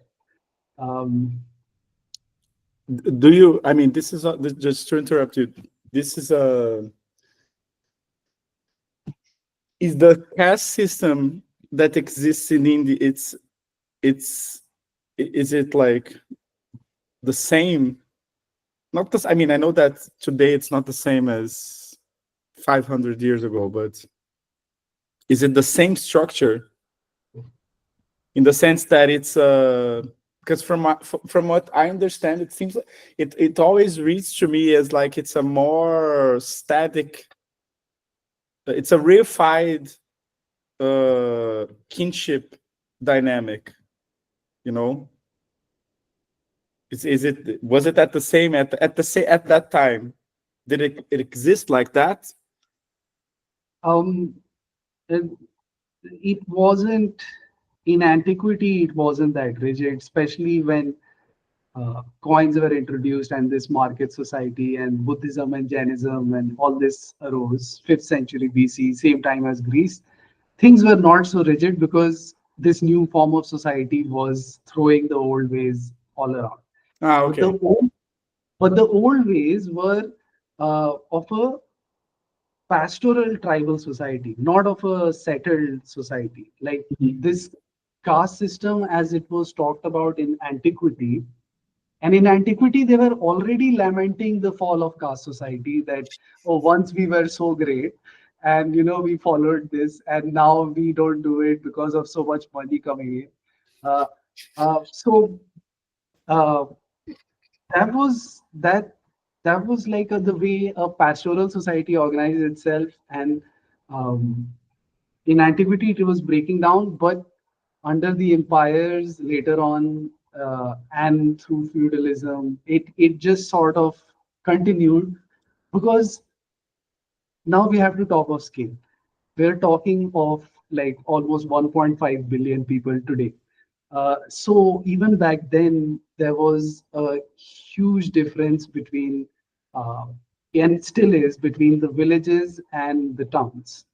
And in villages, you can say, in a certain sense, that at least for the last 1,000 years, um, an unbroken caste system has sort of continued, because that is the way villages can organize themselves, like mode kinship lines, like how we get married between villages, rituals between villages, and all of that.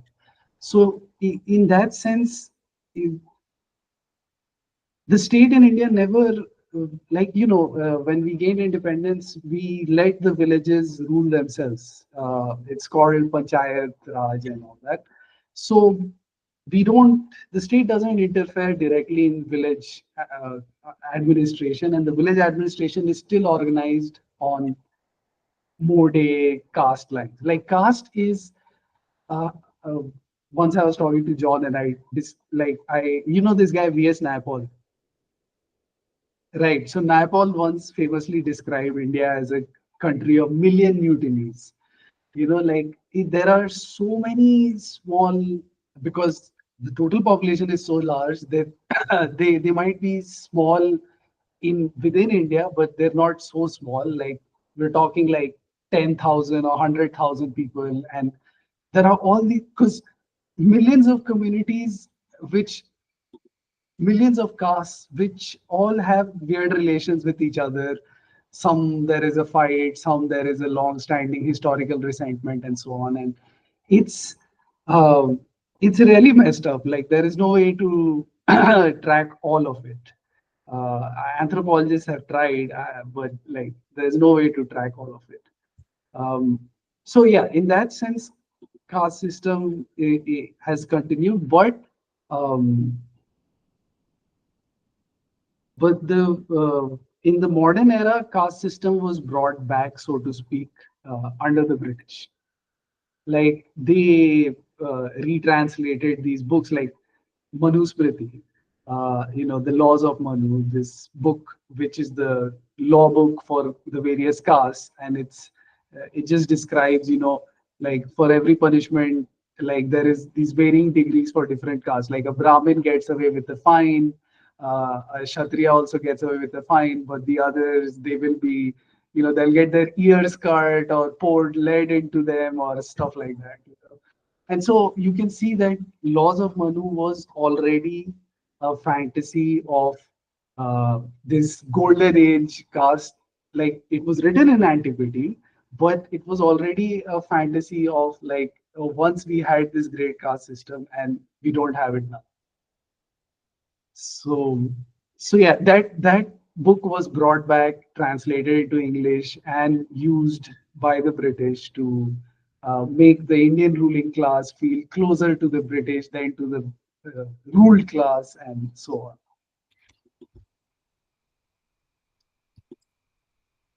Okay, so just this is this is very interesting. Just before going to John's question, just going to compliment. So at the time of the where markets put everything disorganized everything, so there was a India was like there were pastoral communities.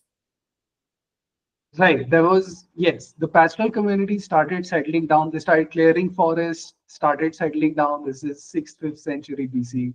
And in the first towns, these towns came out of, like, just like Greece, there were towns which were formed out of tribal republics. So there Mhm. was like aristocratic ruling class and all. Ah, okay, okay. And then it was from those, so the kinship structures from those pastoral communities, when they settled down, they took the form of a caste system. Yes, yes, yes. within a pastoral community, it was just a definition of roles. Uh-huh. The Yeah. you like it was just like a list of professions. Like you make the chariot, you cut the cow, you sacrifice the horses, and so on. No, okay, Uh, okay, okay, yeah. So, okay. So that's but why at once the same time it's something that's like it was already breaking down like way back then, because it never really was what there was never really this, it was like more of a fantasy due to this settling down than actually a real system. yes, because it's only after settling down that issues of inheritance and kinship can come up. Yeah, yeah, it makes complete sense. So but that's like the specific context where Indian philosophy arises then. Yes, Okay. uh, like so the original metaphysics in India is Brahmanism, the idea of Atma and Brahman. Um, uh, and in reaction to Brahman metaphysics, the Indian term for it is Shraman. Shraman is just, it's literally Hindi for labor. Okay. So it was the Shraman movement, the labor movement of Buddhism and Jainism that arose in opposition to the Brahmins, and who were like, no, you don't have to, like listen to guys who have read some stuff or who can write stuff. These are the ethics for the life in our these new towns that are developing. Okay, I'm just gonna let you go to John's question before monopolizing this. Ah, yes. So John asked, would you say the designation of untouchables as being not at the bottom but outside, similar to the way black and indigenous are dehumanized under the colonial caste system? Well, yes. I mean, okay, I'm not too clear about American history here, but if I would have to compare, I would say in ancient India, there was like a slave class. It was called Shudras, and Shudras are comparable to blacks, while the outcast, what we now call Harijans, but were once called Chandalas, uh, the outcast, the untouchables, um, they were outside the caste system completely, and in that sense, I guess they're comparable to the indigenous, because the indigenous were not part of, they were just wiped out. Like they weren't made slaves, they weren't used, like either they were left alone or they were wiped out. But their situation was outside the uh, framework. I mean, like you pointed out, John, in Bacon's Rebellion, even the Indians joined in. So yeah, I don't know if it's a good comparison, but if I was pressed, I would say it's something like that. Like, you know, uh, because in a certain sense, like Chandals were mostly like the outcasts were tribal people, the indigenous people. Like these settlers were coming in from the west, and they were chopping down the forest and making towns and and but these forests, they weren't like empty. There were people living there, and they were being pushed back further. So yeah, in that sense, I guess I would say that the outcasts are similar to it. It's a very loose comparison.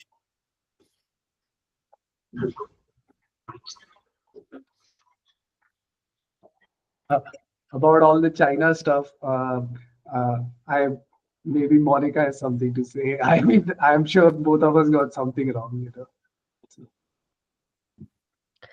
Yeah, I don't know. I uh, you say that the philosophy comes after the market, right, or something like that. yes. I can't imagine. I don't know how to imagine this. Um, because we are talking about the Warring States period, which is after, which is a period of like decline of a state.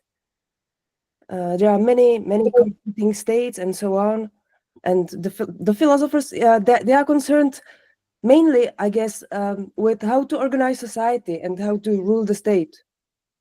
Right? They go to the court and they give advice to the kings. I don't know, and it is before the establishment of the empire. So, would you expand on the what do you mean by the market? Or there's not even well, there is maybe some coinage at that time, but not that much. It's not that widespread, I guess. And certainly it's different in all the regions.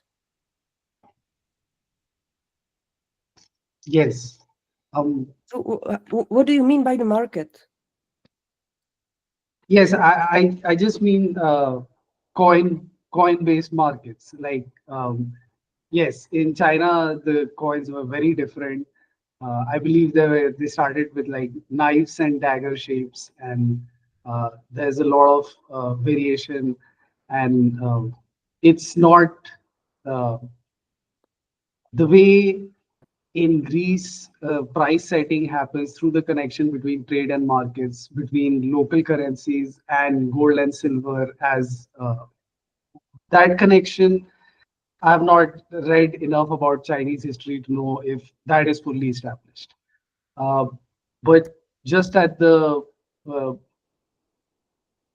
yeah, just at that basic level of whatever philosophies grew up in these various regions, the system, whatever systems they had, they were breaking down because of this introduction of a market society, which is why the philosophers, they gained currency in the sense of like kings willing to listen to them, uh, because these new conditions had to be dealt with in new ways.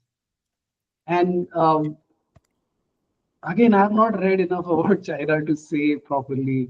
Um, but my general impression is that eh, in China, it developed, like you said, it developed towards philosophies to rule the state, to organize the state, like legalism and school of names, and they were, and Confucianism ultimately. But like they were more concerned with how to organize good empire. Um, yeah, they were more about statecraft. That's all I can say. The like the philosophical impulse grew. I mean, here we can like s- the, the specificity of uh, Greek philosophy, which was the point of the paper, was uh, that somehow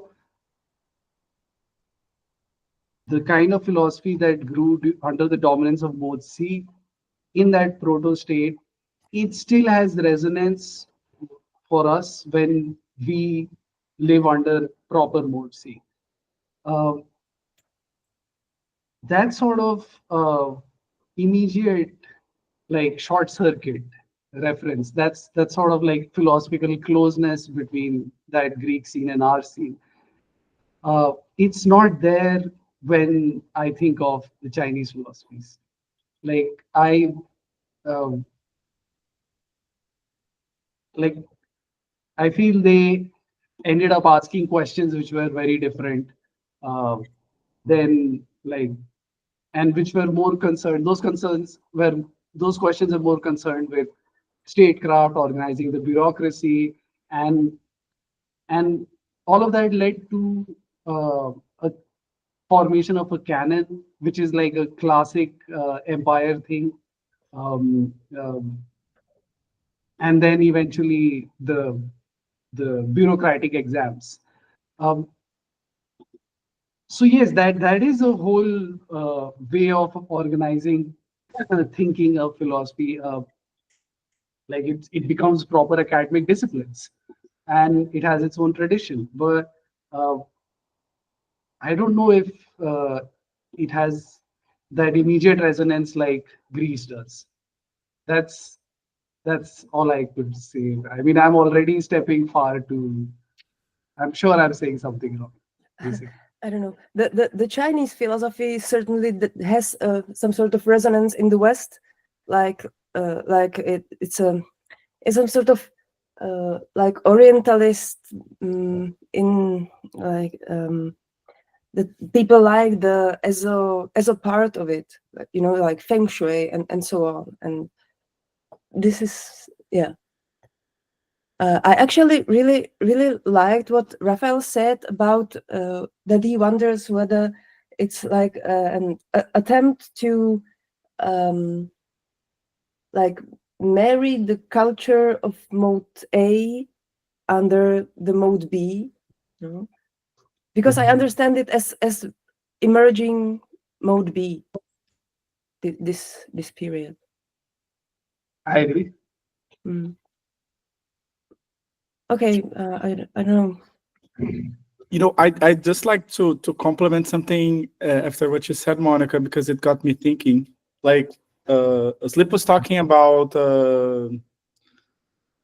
it really highlighted some things, like getting the image of Indian philosophy beginning after you have the pastoral system that settles down, and then there's a market development, and that like creates that retroactive fantasy of communal relations, because I think that gives us a point to separate, because I tend to agree with what you said, Monica. The state structuring, which is responsible for canon formation, is after, it's in it's in the Han period. So it's not, I mean, it's the same for, you could use that argument for Greek philosophy. It only gets institutionalized when the schools of thought, like, you know, the Platonic schools, the Aristotelian Academy, Stoicism, when they have the imperial peace, you know, to develop this, and then it actually does become states. It becomes important for the state. But I was wondering, because like it seems like when you go to the mythological fantasy of the Chinese, it's always of a great empire. Yeah. And it's not really a great empire at all. It's like, I mean, I really love those maps that show the changes of the Chinese empire, and then you go like to the 12th century, and it's just like really small. And it really like it resonated, reminded it came to my mind, because I think like it seems like it's the same type of fantasy that there is in relation to the communal formation of Indian pre-market society, you know. And then in Greece, it's a bit weird, because it seems like there's a fantasy. Maybe I put it as a fantasy of democracy, but maybe I think that there's this fantasy because there's all these islands trading, and then there's the mythical idea that the market unites Greek culture, because there is no underlying state connection. There's no fantasy of but it's not also a fantasy like, it's not like, oh, we are all Greek, because Greeks are all, you know, most ethnocentric people, even between themselves. Well, at least that's what I get from the Greeks. They are like, all the cities, they are very ethnocentric. So I wouldn't say it's a communal, it's a we are all Greeks the same way, you know. And I do wonder if like the differences of the modes, and then maybe here we have like a reverse mode D, which is mode D not as, and now I'm just like going off the rails. Mode D as this retroactive fantasy, you know, because Karatani always takes mode D as a not always. I only read the English work, so, but at least in Structure of World History, mode D appears especially as a return of the repressed of mode A. So in a sense, there is a fantasy structure there. Maybe I wonder if it's not like mode. Maybe there's a sense in mode D being him describing as a mode A repressed returning, because maybe it's not mode A repressed returning. Maybe it's the return of a repressed mode. It could be a mode B repressed. It could be a mode C repressed. And then the form that it takes in these different social formations, maybe it gives us a bit of an insight, because it makes sense for Indian philosophy, because if in that picture you painted, but in the Chinese philosophy, what is being, the return of the repressed is be-like in a sense. And in I don't know if that makes sense. Maybe I'm going, and if you were going over I'm overextending beyond all reasonable speculation, and then Greece would be like the return of the repressed mode C. Yes. Uh, okay. Okay. 2 points. I I like this way of framing, which began with the fantasy of caste society, and now we're discussing the fantasy of democracy. And so in I after sharing the work with you guys, I added a postscript, which is based on this Colin Drum. He's this guy.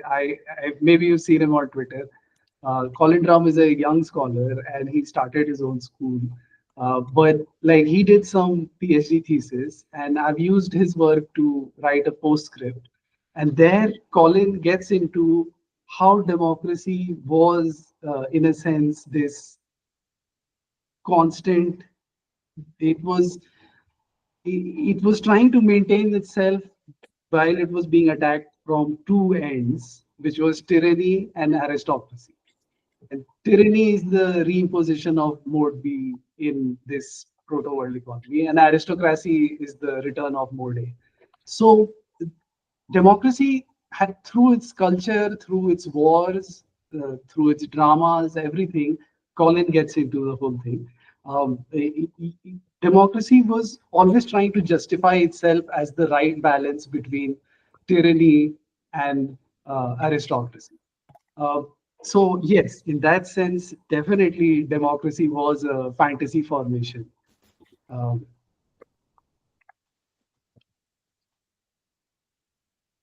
and secondly, um, Monica brought up the feng shui point, and I, okay, so this is something that has bothered me personally for years too. Because apart from the resonance of Greek philosophy to understanding our present, uh, there is uh, my argument is that the space of politics opens up in Greece, along with this contestation of uh, uh, where democracy, tyranny, and all these forms are thought about, and which form is the best. And so, a space for secular politics opens up, and that subsumes uh, the question of ethics.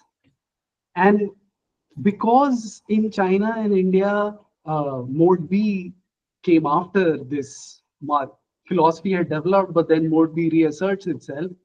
So the space of politics shuts down because it's back to the universal God, universal emperor, divine mandate, all that stuff. And so ethics is the only way out.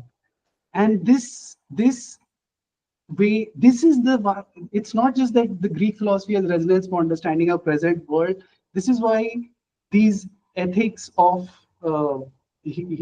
from these old Chinese and Indian philosophies still play such a big role in New Age spirituality.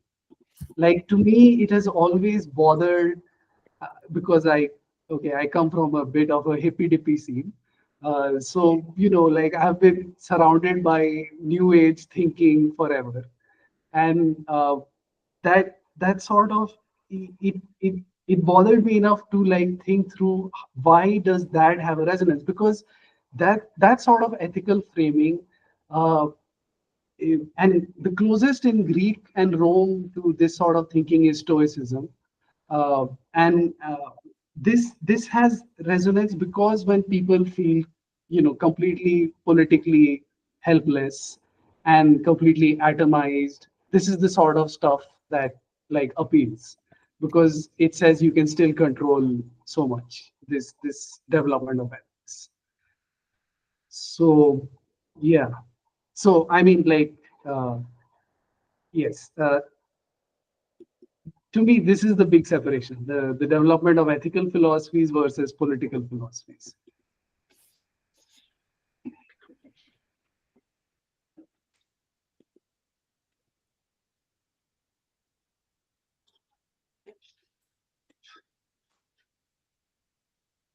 Yeah, this is definitely a, I don't know, I can buy it, but I think Greek philosophy suffers from, I think the only difference between Greek philosophy and I don't know how it operates in Indian philosophy continuum, but you can like what saves Greek philosophy is that those that canonized it are foreigners. Because in the Roman imperial space, Greek philosophy, it seems to operate in the same register as the space of the restriction of the political, reduction to the space of the ethical. You even get those weird, at least on my part, the weird cult-like Neoplatonists, which is like philosophy. I mean, I wonder if Neoplatonism can be even thought of as a process that seems very, very close to like the effect that Buddhism has on Chinese philosophy, because they are suffering from the influence of Christian universalism. So I don't know. There's a whole discussion. I mean, but I think that this is a really good point on the closure of the political. I think that it makes a lot of sense to how these philosophies are present and their reactionary nature, right?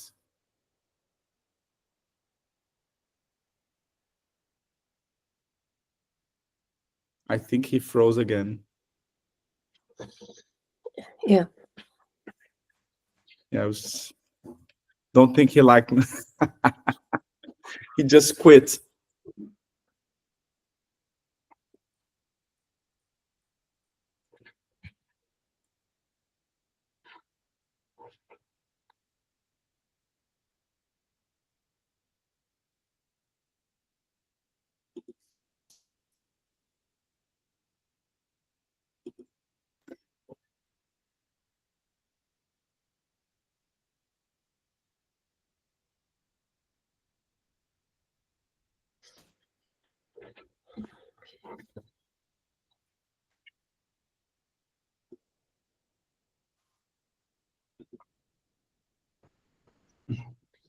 Sorry, it keeps happening. This is what I was worried about. Yeah. Yeah, I don't think your internet liked me calling Indian philosophy reactionary today. So I think it was a pretty direct answer. Yeah, no, yeah, I mean, all I was saying was yes, and those ethical philosophies develop in, like, once mode B is dominant, like you get a more religious form than this sort of like scientific thinking, which is which grows under mode C. This philosophy going into science and ethics develops part of it, but like it also, more importantly, it develops science. And yeah, so, but I say religious form, but really it's spirituality. It's the difference between religion and spirituality. Like spirituality is about the atomized individual, and religion is not. Yeah. And finally, I think Mohism is the closest to Christian universalism, I believe. Right? Yeah, it's universal love. So Yeah, it's the closest. Yeah. yeah, and it's the one that lasted the least. Yes. Yes. I mean, 100 schools of thought. We only have the register of 7 schools, and only 2 survived. So, Yeah.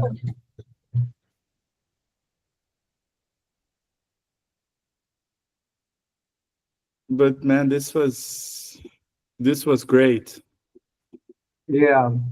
I thank you for like turning up and staying through and asking like I I enjoyed the discussion more than the presentation. The presentation is always it's a bit uh, yeah, I get anxious, nervous. No, it was an excellent. I mean, I think that you're doing the connection of materials that are like very important. I mean, at least for me, you're really helping reframe mode B and situating it in a, because I think this is like one of the aspects of STP that are underdeveloped, which is the testing the theory back in time.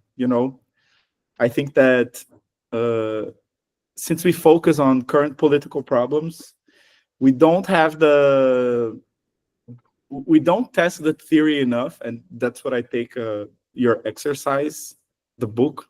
I'm including the book also, uh, and uh, and I think that's important because since at least that's like what I get when we deal with because I mean, at least here in some of the political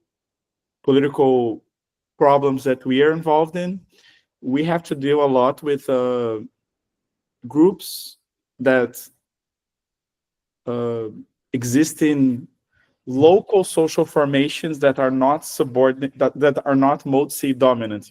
At the local level, they are not mode C dominant. So if you don't have a clear view of the different forms of uh, of of domination, I think you lose a lot. And maybe I'm being too platonic, but sometimes looking at the the large letters, like Plato says in the Republic, you can see a bit better, and then you go back to the small letters. So it at least for me, it's like it was a really interesting presentation. No, I agree with you. Even like to understand my present, like both Brazil and India are peripheral countries. So even here, like there is so much local stuff which is not more C dominated. Like even in the cities, like even in metropolitan cities. Mm-hmm. So yeah. Okay, so I don't think we have a meeting scheduled for next week, but we can see that on Discord. Yeah. Everyone gonna leave, but it was great. Yeah. Yeah. See you guys. Thank you so much for being here. Thank you. Yeah. See you next time. See you all next time. See you. Bye. Bye. Bye.